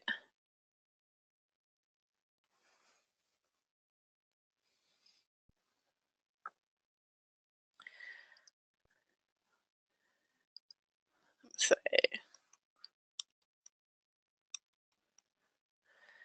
call receiving number.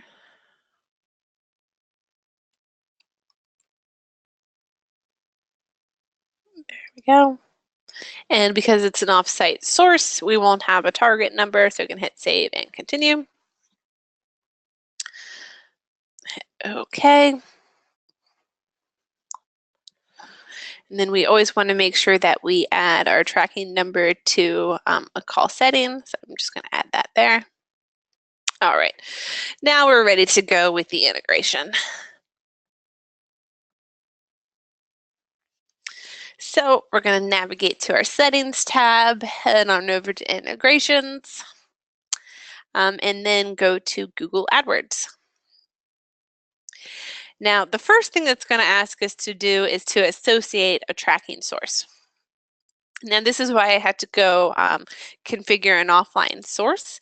So if you click into this box, it's going to show you a list of all your offline sources, which I didn't have any before. So now that we have it, I can select that and then hit Activate Call Extension. Now it's going to give us the option to delay sending the event into analytics, which I would recommend doing, and then I'm going to explain why we do that in just a minute. So if we scroll down, here's the script. So what we're going to do, since no one hits a landing page, so we can't track these. So we're trying to replace this by adding a script inside of AdWords.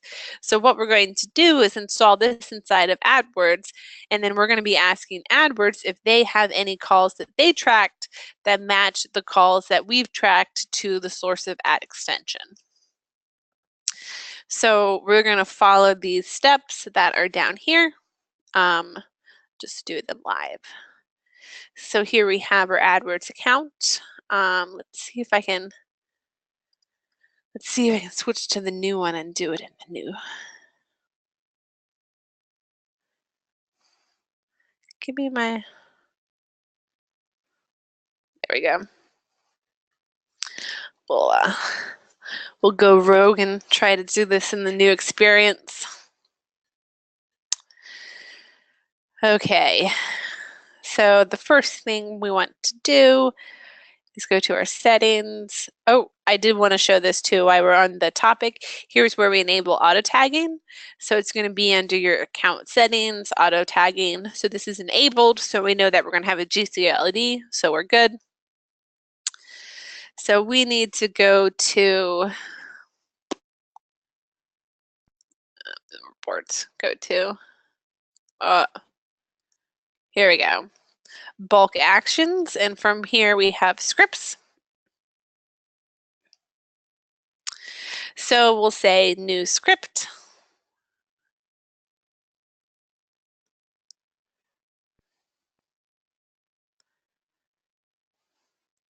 AdWords loves to run really slowly when I'm doing live presentations. It's like I'm going to think really hard about that. So the first thing with creating a script is you need to name it. So again, I like to name my scripts easily identifiable names. So this could be like CTM calls. You could do call extensions and click to calls, whatever makes most sense to you. Next, we can, oops, that's not my code. I thought I copied it.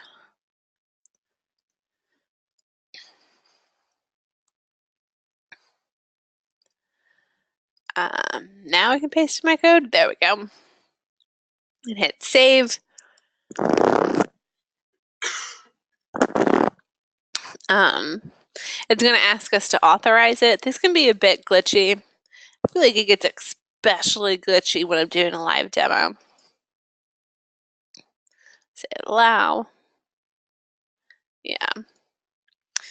And then let's close it. So we can see it's enabled even though like it just told me it wasn't authorized.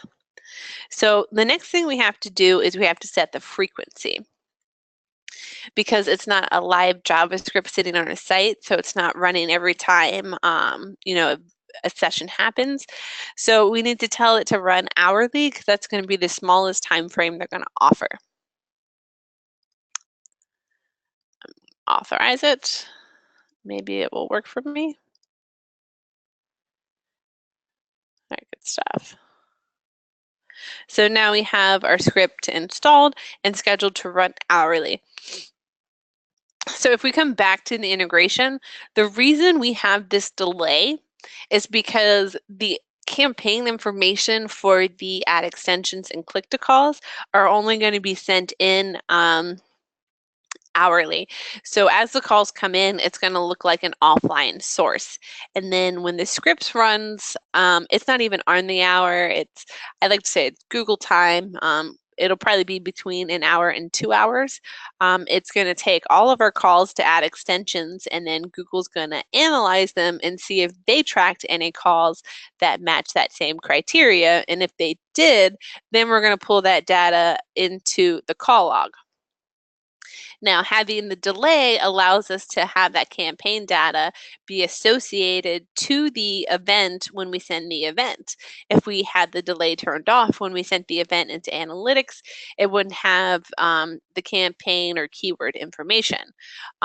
Adding the delay allows that information to line up, and then so when you see that event in analytics, it'll actually be able to say that this was Google and CPC, and that it came in from campaign X, ad group X, and keyword X. So that's the value of the delay. Now, one of the most confusing things with our integrations and really with Google is that you cannot import a call extension or click-to-call goal from Google Analytics to Google AdWords because there's no GCL-ID.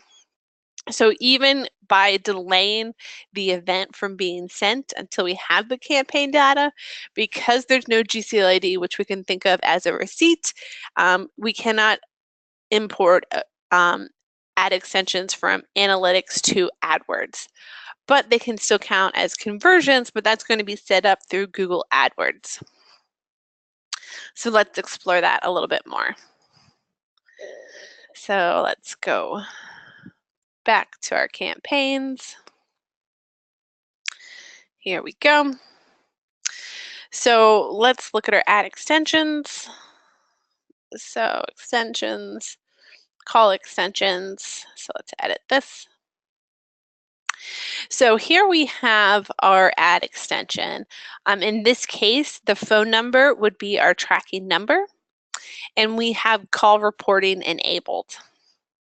Now, call reporting is going to be Google using a forwarding number, so they'll be replacing our tracking number with their forwarding number. So then that is how Google is able to track these calls. And then if we have our little checkbox here, which is count call as conversion, we definitely want to make sure that that is enabled because that's how these calls are going to count as a conversion in AdWords. And these conversion actions are actually built inside of AdWords. So calls from ads is a standard one. I actually created a few different ones. So I could say that this one is a call that takes place over 10 minutes long. What we're trying to figure out is a workaround for this because an ad extension can only meet one goal or one conversion requirement. So I couldn't have this count as a call to or call from ads and a goal completion for over 10 minutes. So it has to be either one or the other. So we're trying to figure out a workaround for that. And we hit save. Now, sometimes you might see that your ad extension was disapproved. Now, this happens because what happens is Google is going to send their bots to crawl your page, and they're going to see if this phone number matches a phone number on your website. Well, if you're using our system, they shouldn't match. But there is a workaround. By having your AdWords account connected to the Search Console, Google says that that means that you have authority over that web page.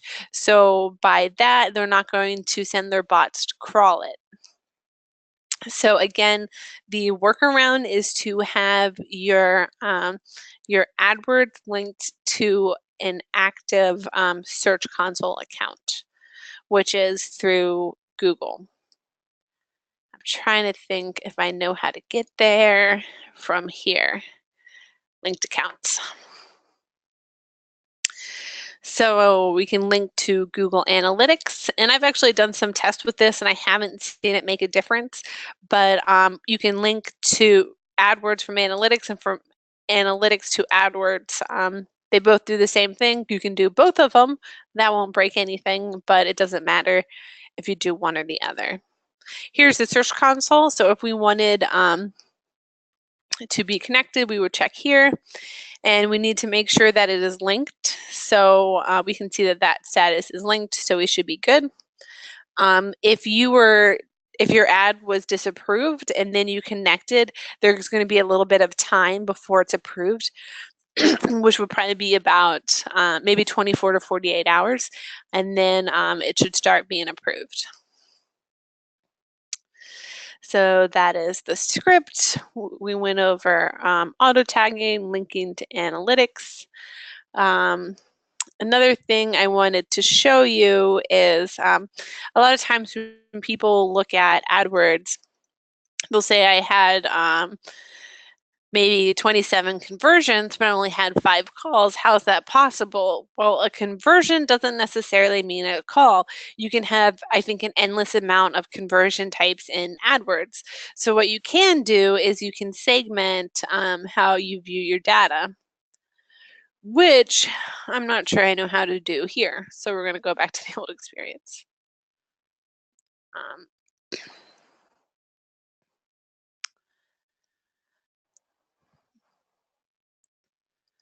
So it's loading.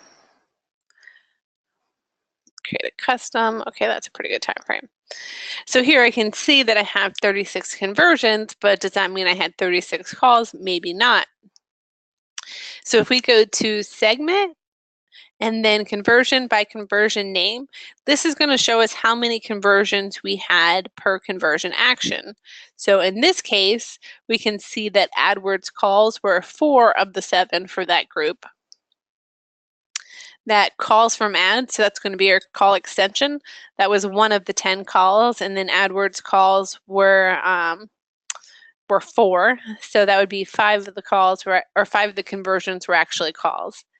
Then we have for this campaign 14 conversions, 1 from ad extension, and then 8 from AdWords calls.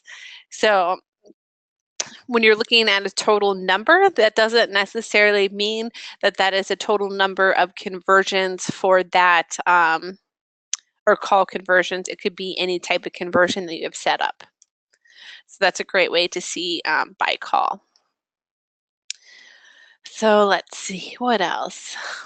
Now, in order for us to get the campaign ad group and keyword information from ad extensions, Google has to be tracking the call.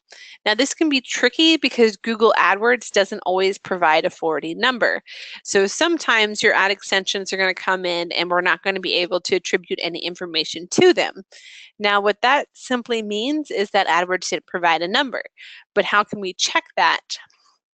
Well, there is a way. If we go to our Dimensions tab and then go to the View and then have the view be called Detail, this is where Google's going to display all of the calls that they have tracked. So really, when we're trying to see why a call didn't have campaign data, what we can do is look here and see if Google tracked that call. Almost 100% of the time, it did not. So we could actually say, okay, so the call that is in question, came in maybe on October 6th, or maybe October 7th. Well, Google didn't track anything on October 7th, so thus it didn't pass anything. So I can show you an example of what that will look like. So let's jump into this account. Let's look at our call log.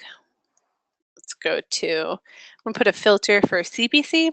So now this is going to find any calls that have anything to do with CPC in them, or actually can search the transcript too. So go to Google.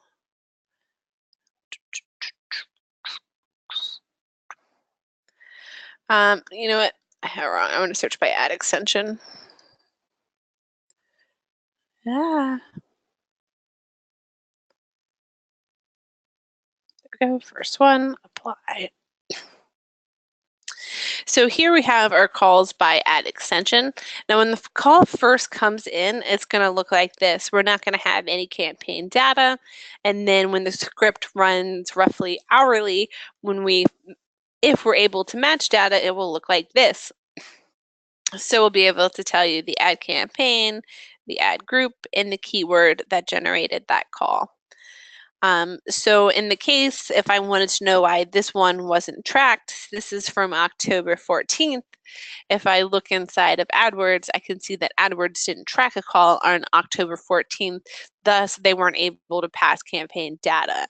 So the ad extensions can be a little bit spotty on when they report, but it's really nothing that we can control. It's going to be completely on the Google AdWords side. And it's really just of whether or not they provided a tracking number.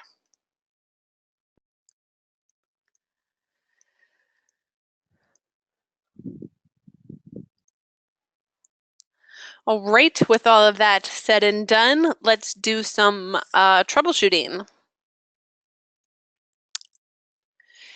So here we have scenario number 1, which is why would an organic tracking source not have any visitor website information? So in this case, it most probably be something like that the call tracking metrics tracking script isn't on the page and that the phone number is hard-coded. Especially for something like Google Organic, that should always have session data.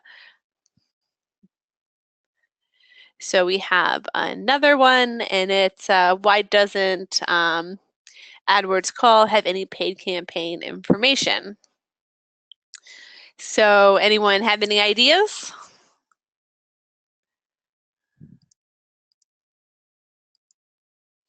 Okay, so in this case, we can see right here that there's no cookies, and over here, there's no analytics property. So we didn't get any information because analytics wasn't tracking this session. So when we send the event into analytics, analytics didn't have anything to pass back to us.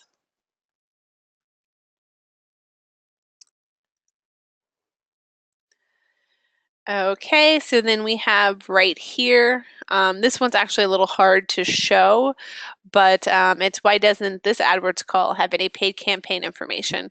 Because in this case, we can see that there was a cookie and that we can see that there was an analytics property.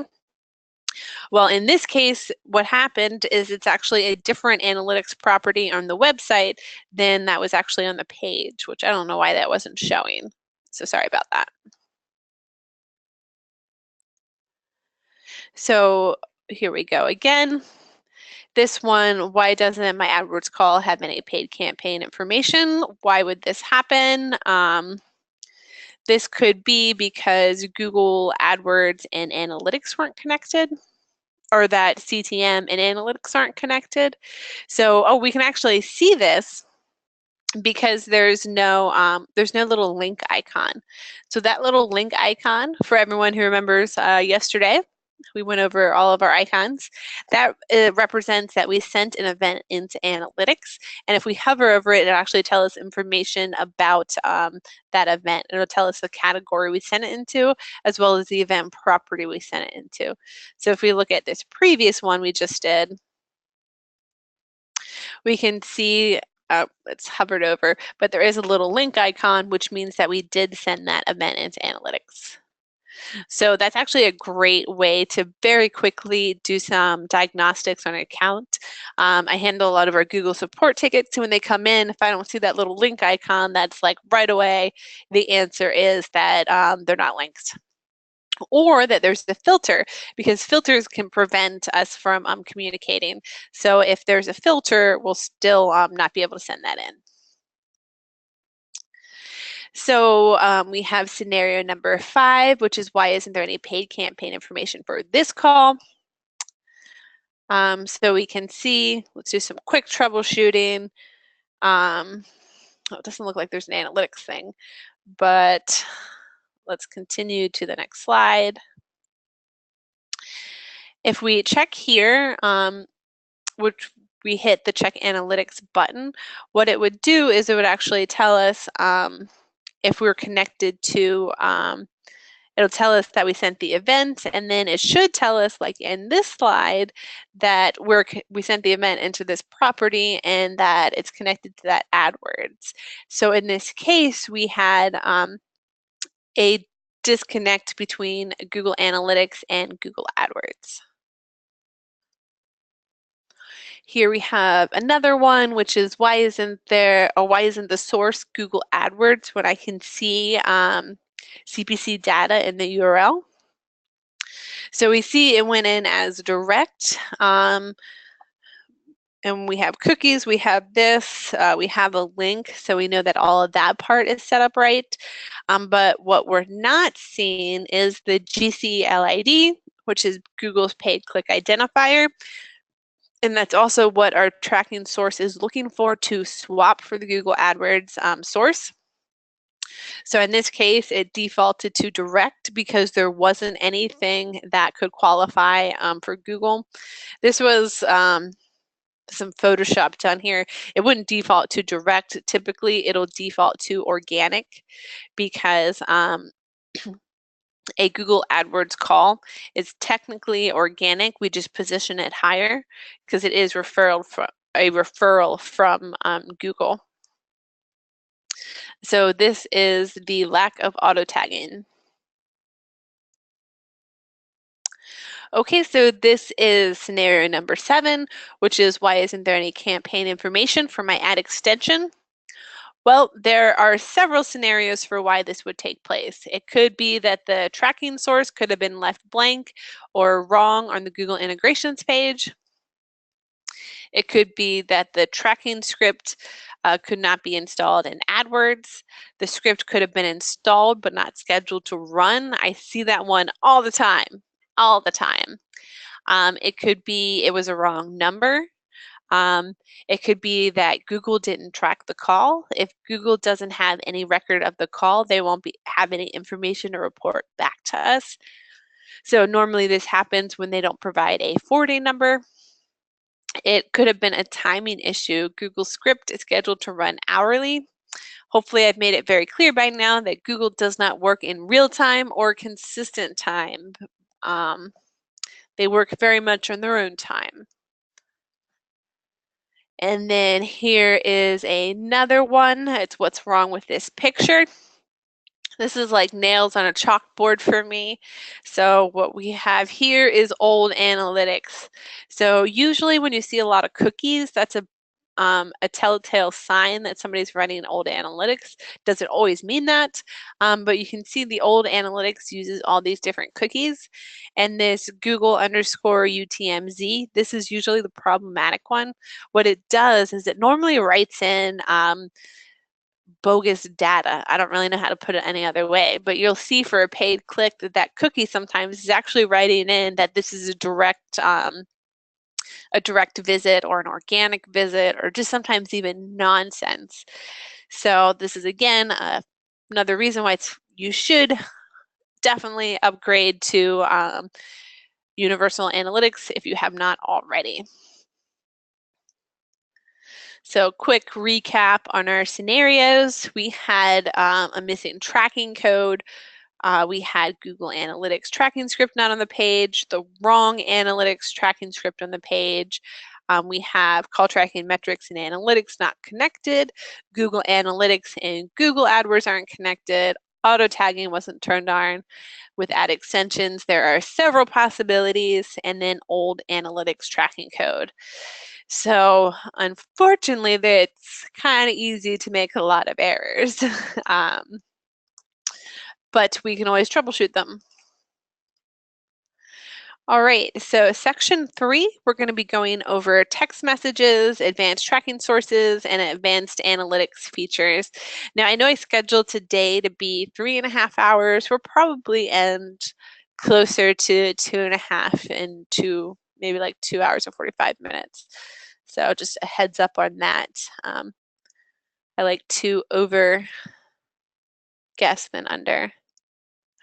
Sorry, I'm noticing that there are a lot of questions that came in. I will address these after we get through this next section.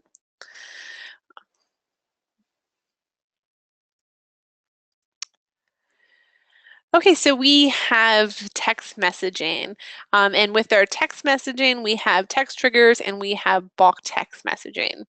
So if you're like many marketers today, your bread and butter is email and social media.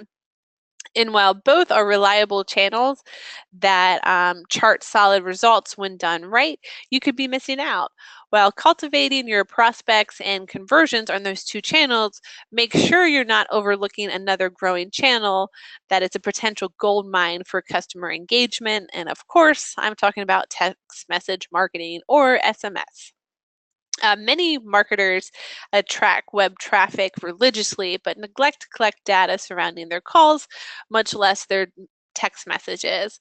To help inform your efforts moving forward, your text automation platform must also collect data, which you can then use to further hone in your list, your messaging, and your offering. So text messaging, it's a real hot item right now. There's all sorts of stats around it that people will read a text within, I think, like 5 seconds of sending it, that they have like a 99% open rate. Yep, so those are text messages. With our text triggers, they can be used to automatically take actions in your account based on inbound text. Using triggers, you can automatically send a response to a customer, forward a text to a cell phone, trigger an event into analytics, send an email notification, and more. Triggers can be applied to different groups of tracking numbers so that you can have different actions taken for different advertising channels or customers in your account. So as you can see, we can reply to a message, forward a message, tag a call. We can add to an auto dialer, which we'll be talking about on Friday. We could add them to a do not text list. So we could create a trigger if somebody texts, stop or remove me, that it automatically adds them to a do not text list. Same with a do not call list.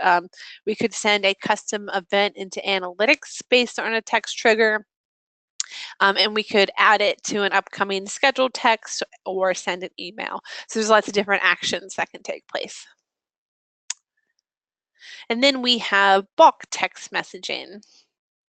You can use your text-enabled tracking numbers to send bulk text messages through the call tracking metrics system. This is an easy way to quickly send a text message to a list of your customers.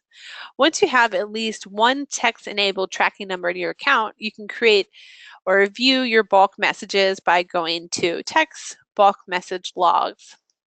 This This page displays all past and scheduled bulk messages. If a message is scheduled for a future time, you can edit and make changes to it before it is sent. When you're editing a scheduled message, you can also click cancel to bulk message and cancel the scheduled message. If the bulk message has already been sent, you can view to see the details about the message, including the status, the tracking number that sent the message, the list of all the recipients, and the body of the message and the completion time of the message. So depending on your industry, bulk messages can be a really creative way to maybe draw in a quick boom of business. I like to use restaurants for this example. I actually started in restaurants. So if you have, an item that was, on sale, or you got really cheap from your distributor, and you're like, great, I'm going to do this like $3 sale on maybe a beer or an appetizer or something like that. And you want to let all your clients know right away, be like, stop in tonight between 5 and 10, take advantage of this awesome deal. Text is a great way to get your message into the hands of your clients almost immediately. So next, we're going to talk about advanced tracking source configuration. In the first class, we briefly talked about UTM parameters and tracking tags, as well as regular expression. We briefly covered landing pages versus referring. We actually can do negative landing pages, and then we're going to talk about position as well as Google Analytics. So to do this, let's jump back into our account.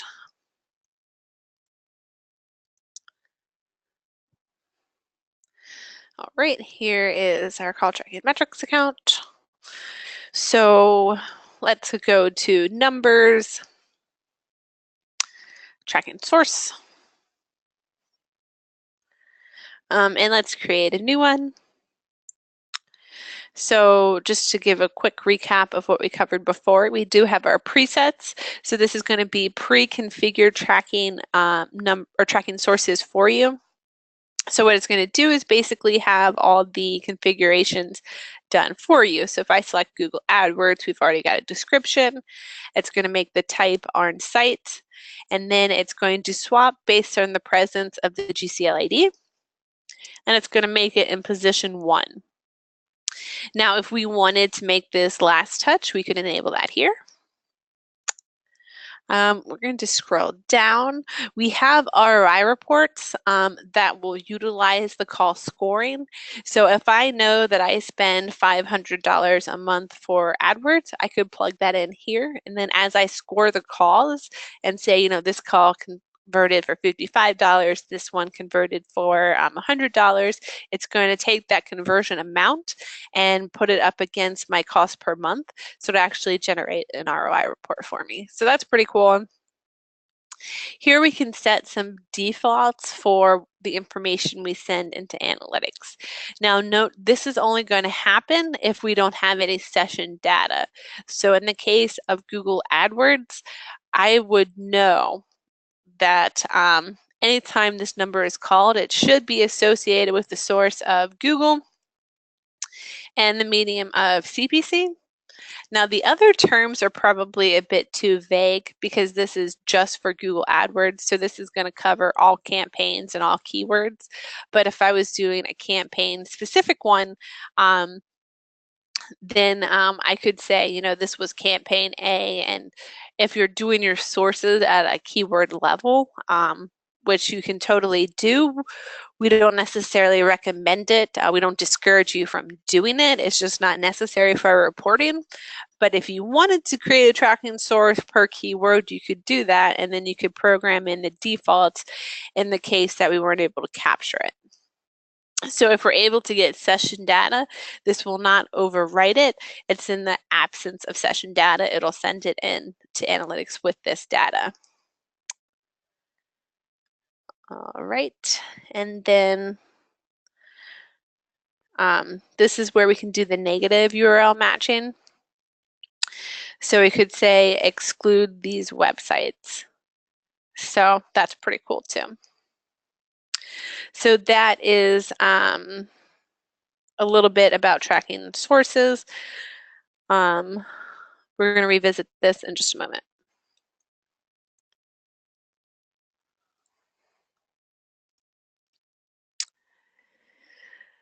So this is defining the source. So Google has a free URL builder. I think I showed this in one of the classes. That's great for creating custom parameters. So if we wanted to build a custom source for something like a newsletter, what we could do is go to the URL builder and input the information, and it'll create it for us. So let's go ahead and do that, and then we'll create the custom source. So let me switch back to my main screen. And here's the URL builder. So I can post this into the chat in case anybody wants it. There you go. So what we're going to do is put our page in. And then I might want to say that this is email. And then my medium I'm going to say is newsletter. And then I'm going to make this my Spring Savings 18. And they're going to create a custom parameter for us down here. So I can copy this. And if I go to this, I'm going to go back to new source. We'll call this email. And we're going to make this an on-site source. And this is going to be by landing page. So now that I just created that URL, I can build from it. So if I paste it into our builder, it's actually going to break up my URL by the different tags. So if I wanted to create a source that was strictly for emails, I could use just this piece. One that was strictly for newsletters, I could use just this piece. Or one that is specific to this campaign, I could use just this piece. So what I could do is actually just come over here and copy all of this. And I could paste that in, and that could be my source trigger, so that if somebody opens the email and then clicks the link in the email, it would have this tag on it so that it would swap the numbers for my email campaign.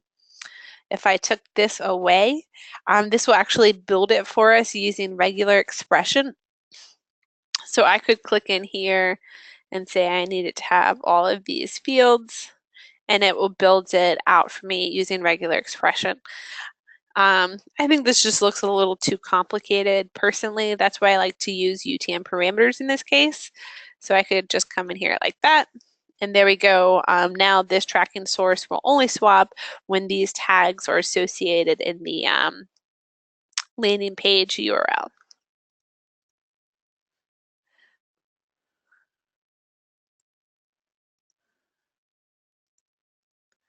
So here are a few regular expression examples. These are from our presets. So we have, this is what Bing would look like. This is what a Google organic source would look like. This is what it would look like for Yahoo. If I wanted to create custom sources for different campaigns, I did A, B, and C. We could use regular expression for them to look this way. Whoop. So here's a little example. If I wanted to do campaign sources, but still have a Google AdWords source as like a capture all. So what I could do is say that for campaign A, the source will have to have a UTM parameter of campaign A and the GCL ID. And I'm going to put these in position 2. Now the position here is really important because if this was also position 2, the odds are that it would show 50% to this number and 50% to this number, so that we would actually have possible missed opportunity for this, which would actually be reporting under the capture all. So we can use some simple regular expression for just campaigns, and then we just need to make sure that we position it higher. Yep, so that's how we can do campaign specific, and yeah, using positions, as well as using tags. Really, when it comes to using regular expression over UTM parameters, I like to call it the OR factor, because with regular expression, you can do, say, is it this, this, or this? Why with UTM parameters, you're saying this has to be here and this has to be here. So that is defining the source and position. And with that, we have a pop quiz. These should be relatively easy. Whoops, not that one. So the first one is, will this regular expression work? True or false? So results are coming in, looking good. I will show them.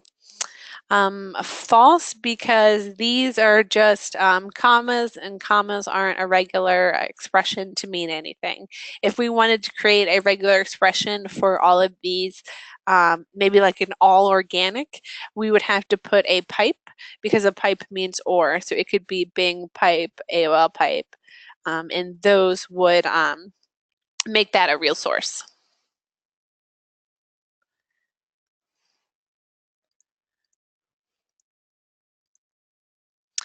So we have some matching, match the UTM parameter to the best source for AdWords. Would it be UTM campaign A and UTM source equals PPC? Would it be UTM source equals Facebook? Would it be GCLID equals dot plus? Would it be UTM keyword happy dog? Or would it be medium equals email and source equals newsletter? Let's take a look. So, we have 50-50. So in this case, it would be the GCLID because that's going to be the Google AdWords click identifier. Now with UTM campaign equals A and source equals PPC, this doesn't necessarily mean AdWords because in that case, the source should actually be Google and the medium should be PPC. So that's a little bit of a trick question, but GCLID is going to be Google's paid click identifier, so that would definitely be the best selection there. And then which would be the correct one if you wanted to create or track links from your Facebook paid campaigns? All right. Looks like everyone makes me proud today. We got 100% right on this one. Good job. Which would be the correct one or the best source for PPC and campaign A? I think everyone's figured this out. There you go. Everyone got it right.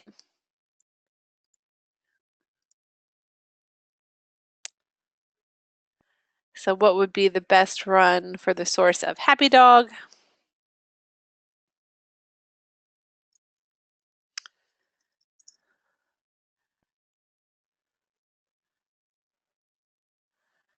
Let's take a look.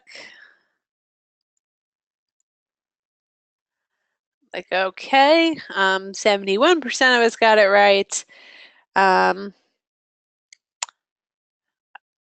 I'm sorry if there's any confusion. Don't know where the medium being email and the source being newsletter. It would need to be UTM keyword equals happy dog.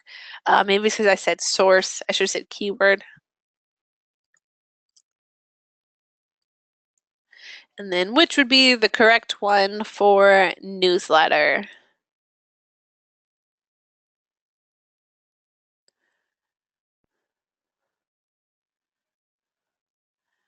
All right, let's take a look. And yay, everyone got it right. So congratulations. All right, good job with those. Okay, so it's time to move on into some advanced analytics stuff. The reason we covered So let's jump inside of the analytics integration, and we're going to talk about advanced category rules. So what they do is an advanced category rule allows you to customize an event inside of analytics. So like we discussed before, we could do something like by default, we do calls and call sale. But using the advanced categorization rules, you can have, sales calls, support calls, voicemails, or maybe say even Jessica's voicemail.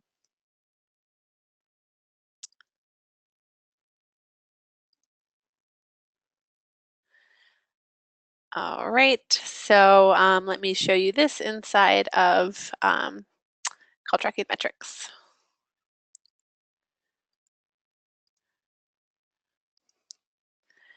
Here we go. So we're going to jump over to our integrations and then back into analytics. And then we have custom categories. So we can see we don't have any in use yet. So let's create some rules. So one of the things that we did in yesterday's class is we created an IVR menu that will, when if anybody presses 1, it'll connect them to the sales team. So what I can do is say if they use the key press of 1, maybe I want these to be categorized as sales calls. And then we had, say, add rule. We had if you press 2 for support. So I can say support, menu key press 2. I think we had the add rule.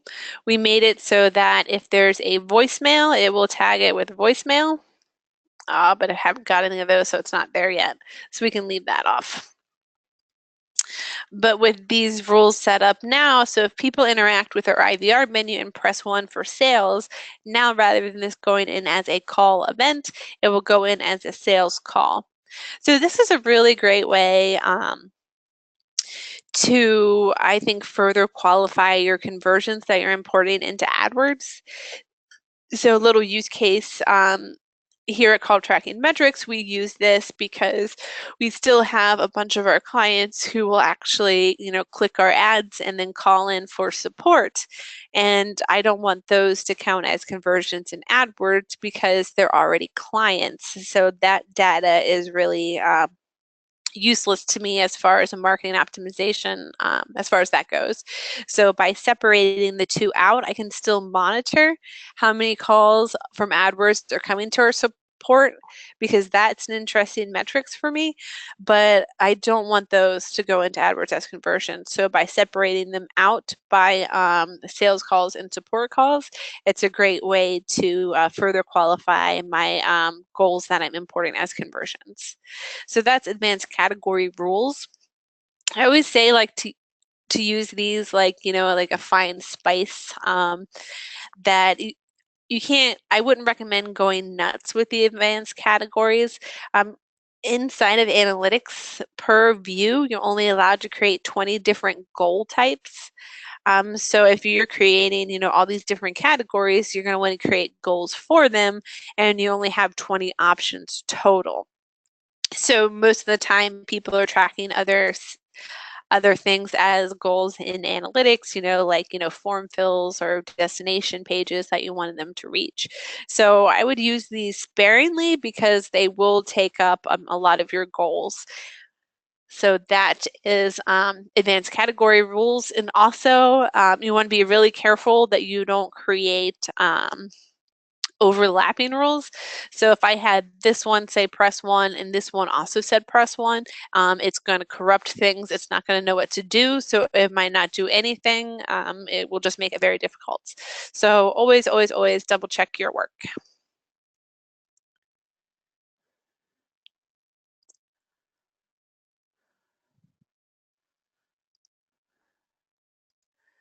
Okay, and then next, in the integrations page, we also have the ability to filter when we send events into analytics. So we can filter when we send an event based on the property of the call. So we could say only send this event into analytics from these tracking numbers, only send from these sources, only send from these receiving numbers, or only send from these key presses.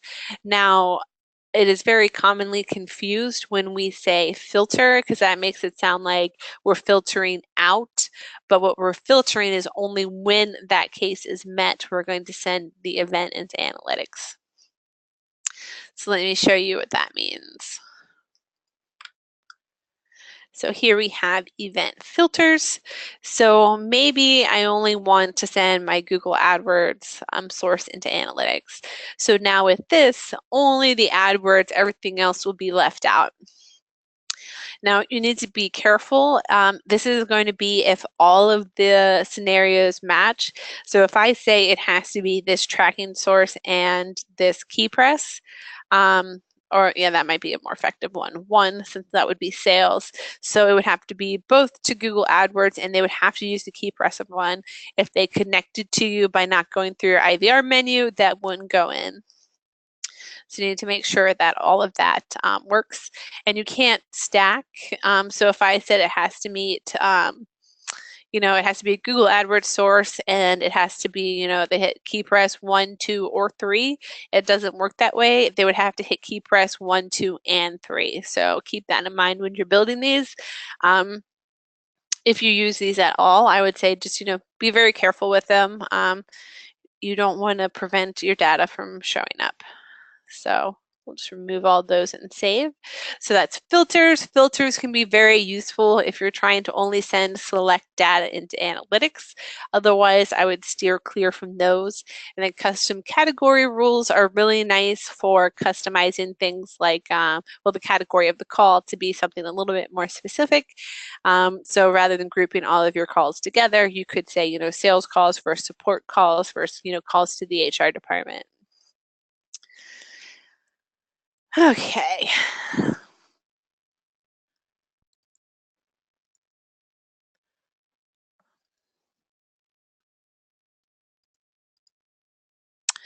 So now we're going to do a little bit of a working session to kind of put into play all the little things that we've been talking about today. So let's say we wanted to do a customer rewards program and we wanted to give out a free gift to our previous customers. So what we're actually going to do is we're going to create a mailer to send to our customers that it's going to have a tracking source that's going to be promoting a free gift when you use a promo code by texting free 17 to the tracking number or visiting a short link to a landing page. So what that means, so what we're going to do is we're going to build our URL, then we're going to set the default source, medium, and campaign values inside of the tracking source. We're going to create a text message trigger responding to the text message with a link to our landing page where they can activate the promo code. We're going to create a custom category rule for the promotion and then test the campaign. So let's dive in.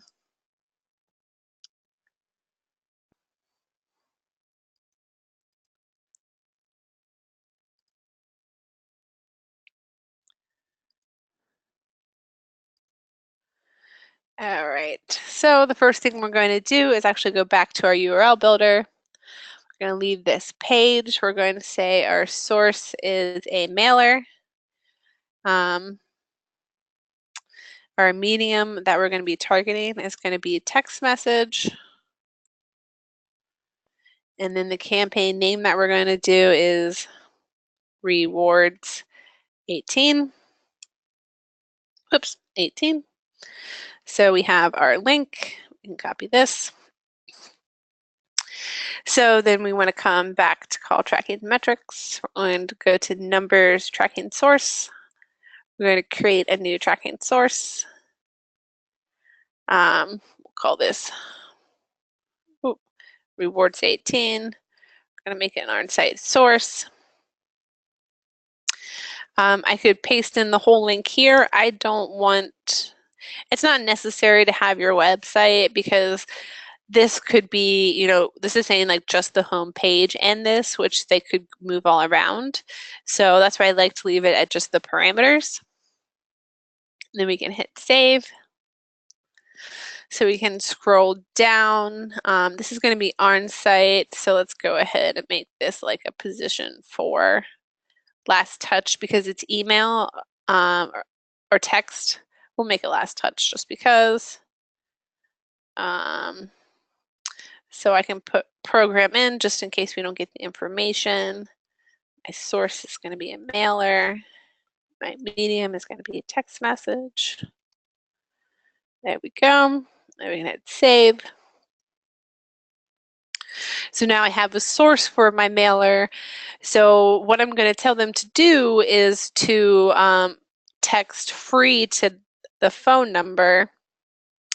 So I actually need to associate a tracking number to this. So this add extension one I created, I'm going to switch my source to my rewards program and save. So now I can see I have a number for my program, but that should be online. Tracking source. It is online. Looks good. Save. I need a target number for it as well. So It's my target number. Here we go. There we go. So the next thing I want to do is create a text message trigger. So here's where we created an other class. So I'm just going to call this rewards. So I'm going to add a rule. I'm going to say if the body contains, we're going to say free 18. Then I'm going to add an action and say reply to message. And then I can say something like click here to enter your promo code, something like that. And then I actually put the link in. That's a long link, so I could come in and say convert to short link.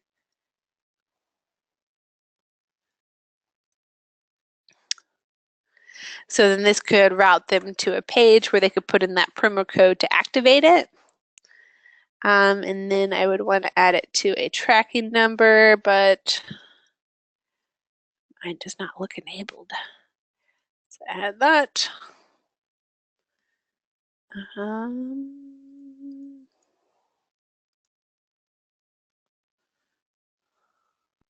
Okay, let's go back to my trigger.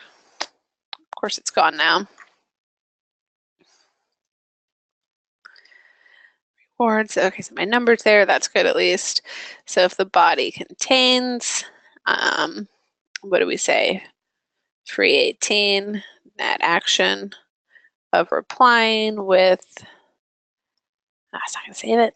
Click here to activate your promo code and put my short code in, and then I have it assigned to my number.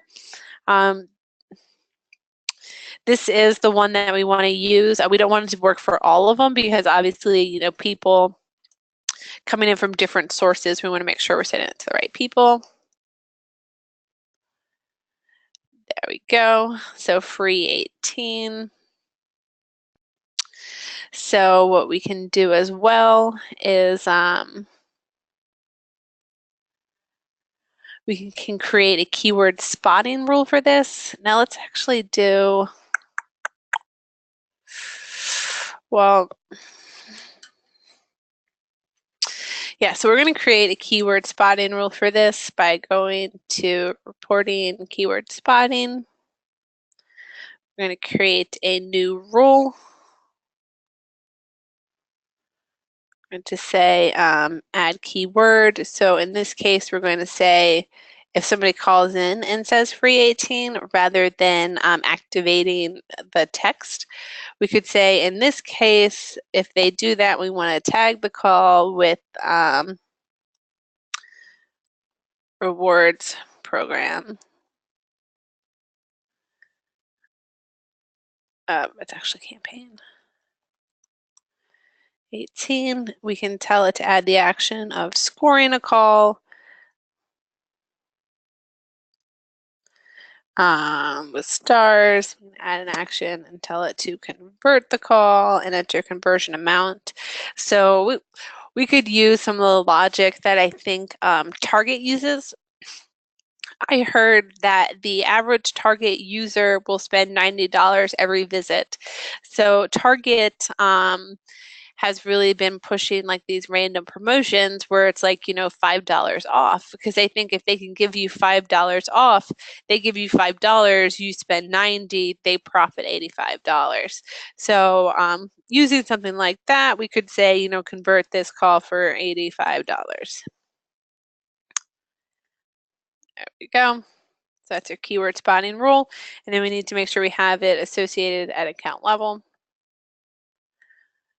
There we go. Now because we're going to be using the keyword spotting, we have a tag that'll take place. So we can go to our integration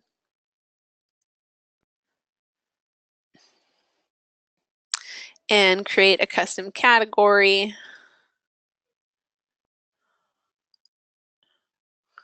We can say if that tag happened, then we want to categorize this it has to be in the call log first. So that won't work.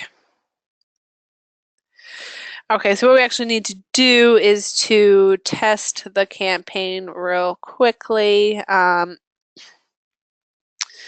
So we go to my numbers, tracking numbers. Let me go to, oh, you know what I can do? I got a better idea. Show full one. I'm going to grab this string. We need to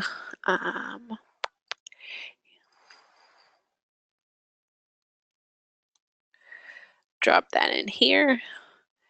We're going to copy it, go to an incognito window and paste it in, and we should actually see our, our 301 number. So that is good. So I can place a test call to that number.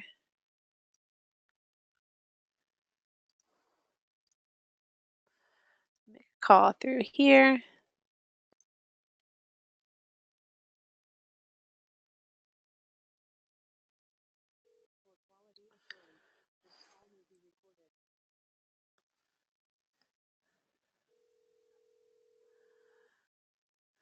So then I can answer that call. And then let me say the keyword spotting of free 18. Hang that up. Let's take a look at what that looks like inside of here. So you can see it came in. It'll take just a second for the transcription and keyword spotting to come in. But once that tag is there, then I can create the custom categorization rule for it.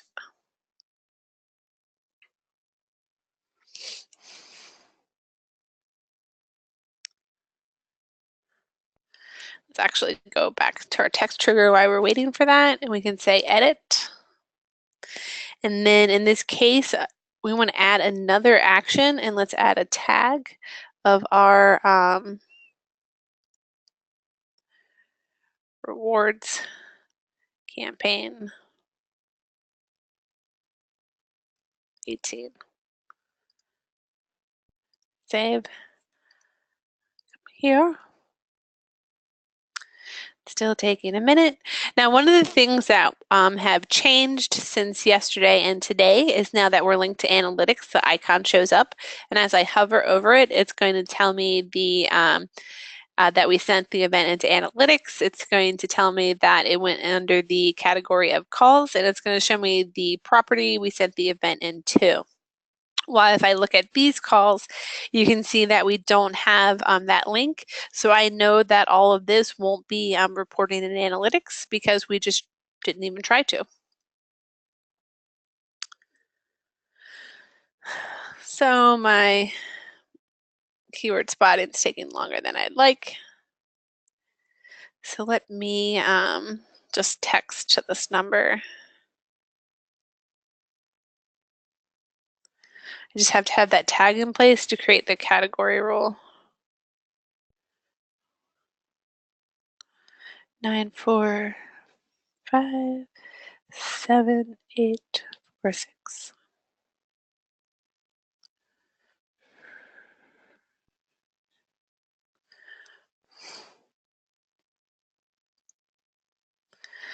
So if I go to my text log, I can see that I texted free 18, and then it sent me my automatic response, and then it finally created my tag. Let's see if keyword spotting did.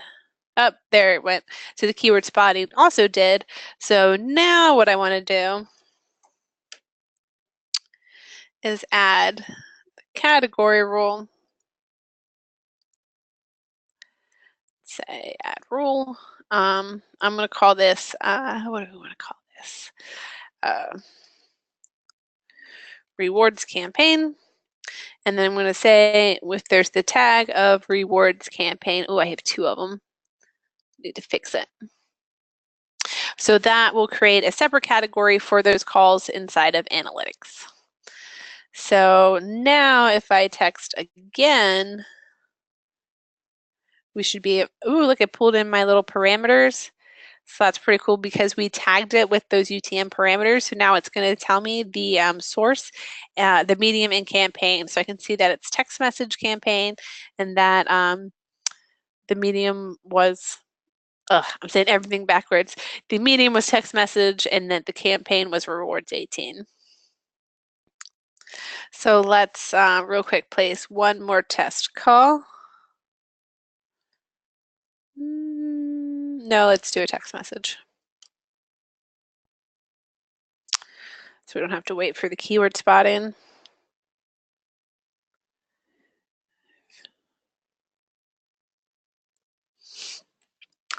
So we can look at the text log. And then we actually add session data. It's not going to show it the same.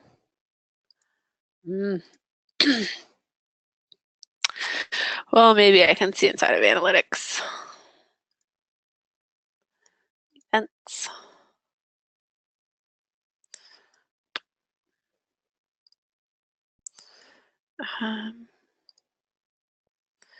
Oh, so here we can see they actually went in. They took a few minutes to show. Let me close this out. Of course, it was two.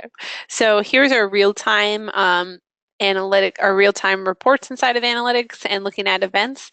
So you can see that one has come in. Oh, that's under the category of calls. No.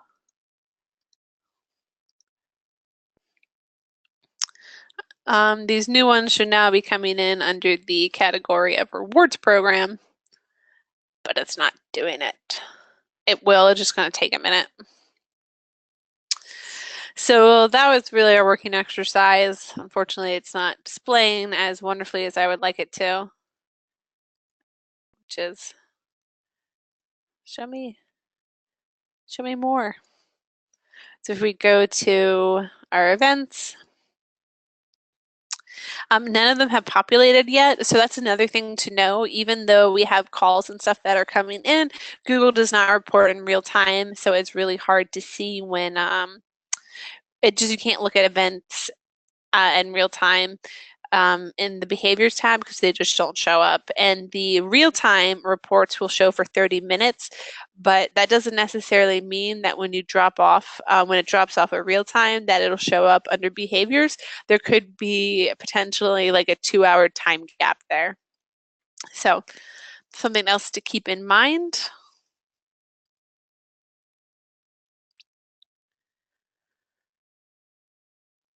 So with that said, that is our class today on attribution, analytics, and AdWords. I see lots of questions that came in. Somebody said, how can I track or report on my outbound calls? You can absolutely do that inside of call tracking metrics, but for whatever reason, we do not send outbound data into analytics. Maybe there's a way for that to happen. I've honestly never thought about it. So we can report on all of that inside of our call reports, but that's not going to show inside of analytics. Someone says, so you can see texts and logs on, or texts and calls on the same log, or same log. It says that they were told no by someone. So you can do that. One of the things that it's kind of a history and evolution of us is we're trying to create more of a instead of having like a text log and a form log and a call log, we're trying to make it be more of a unified activity log. Oh, look at that. It actually scored my call and everything for me. Awesome. So you can add these options by just adding in separate fields here. So with you could add in messages. You just want to make sure that you have the type enabled right here. So I could add in my inbound and my outbound texting. So now it's going to show me all of them. And so these are going to be my icons for inbound and outbound text. It'll just use the same color combinations that we use for inbound and outbound calls.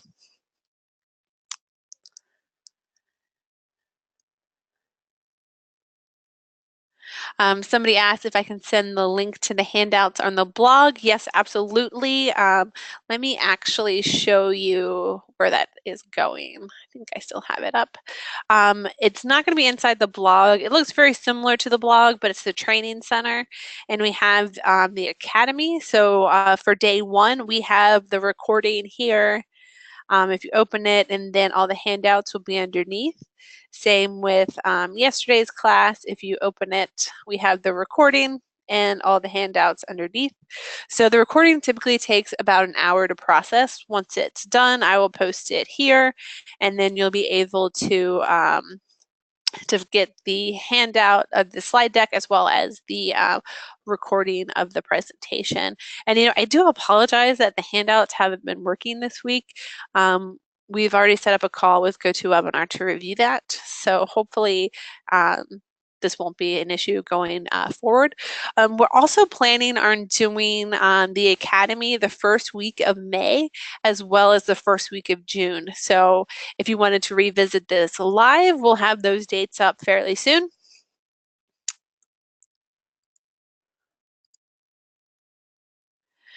Someone asked, is the text keyword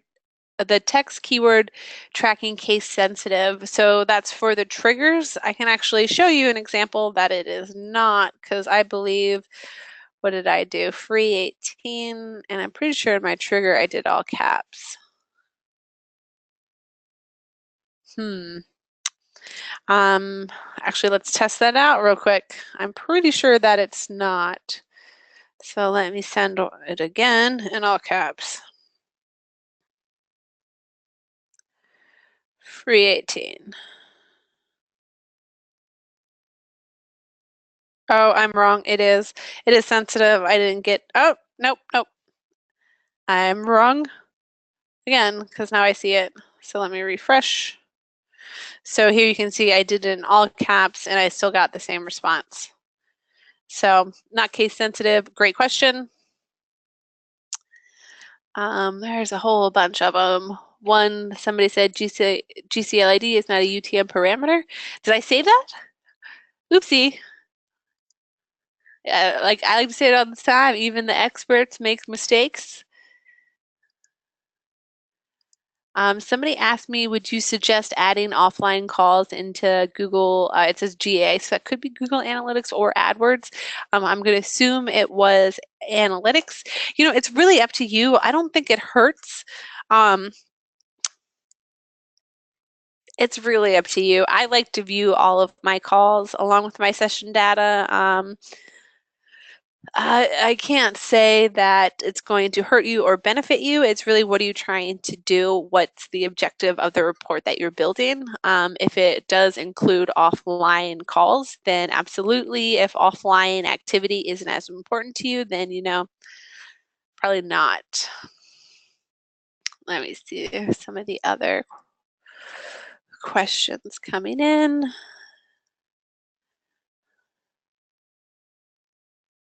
Oh, somebody actually corrected me. It says to import a goal in the new AdWords experience, click on the big blue plus and then select import and then choose analytics. Oh, so I was looking in the wrong place. Okay, we can learn as a team.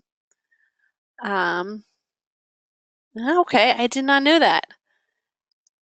It's funny, I haven't looked into it since I think December, and I called into Google and they told me that the only way to do it was to switch the experience to the old one. And I was like, okay. I mean, that was from Google's mouth. But they also told me back then, and I enjoy this because we're a software company too, so I totally get it. They told me that they're switching everyone over to the new experience by February of this year. And of course, now here we are into April and people still have the option to use the old one. And I think it's just strictly because, there's so much, it's so involved and they haven't added all the features yet, but maybe they have. Maybe they're a lot closer to the full new experience. Let's see. I see some other questions. People want to talk after this. We can definitely do that. All right. Well, Thank you everyone for attending. This was day 3, which means if you're attending all 5 classes, we're more than halfway through the week. There is going to be a survey after this. Your feedback is very valuable to us. This is our first time doing the academy. It's our first time doing like a 5-day training sessions. So any feedback that you have will be greatly appreciated on how we can improve. This is a resource for you, so we want to make sure that it meets, all of your goals and objectives. So with that, everyone have a fantastic rest of your day, and I hope to see everyone tomorrow. Take care.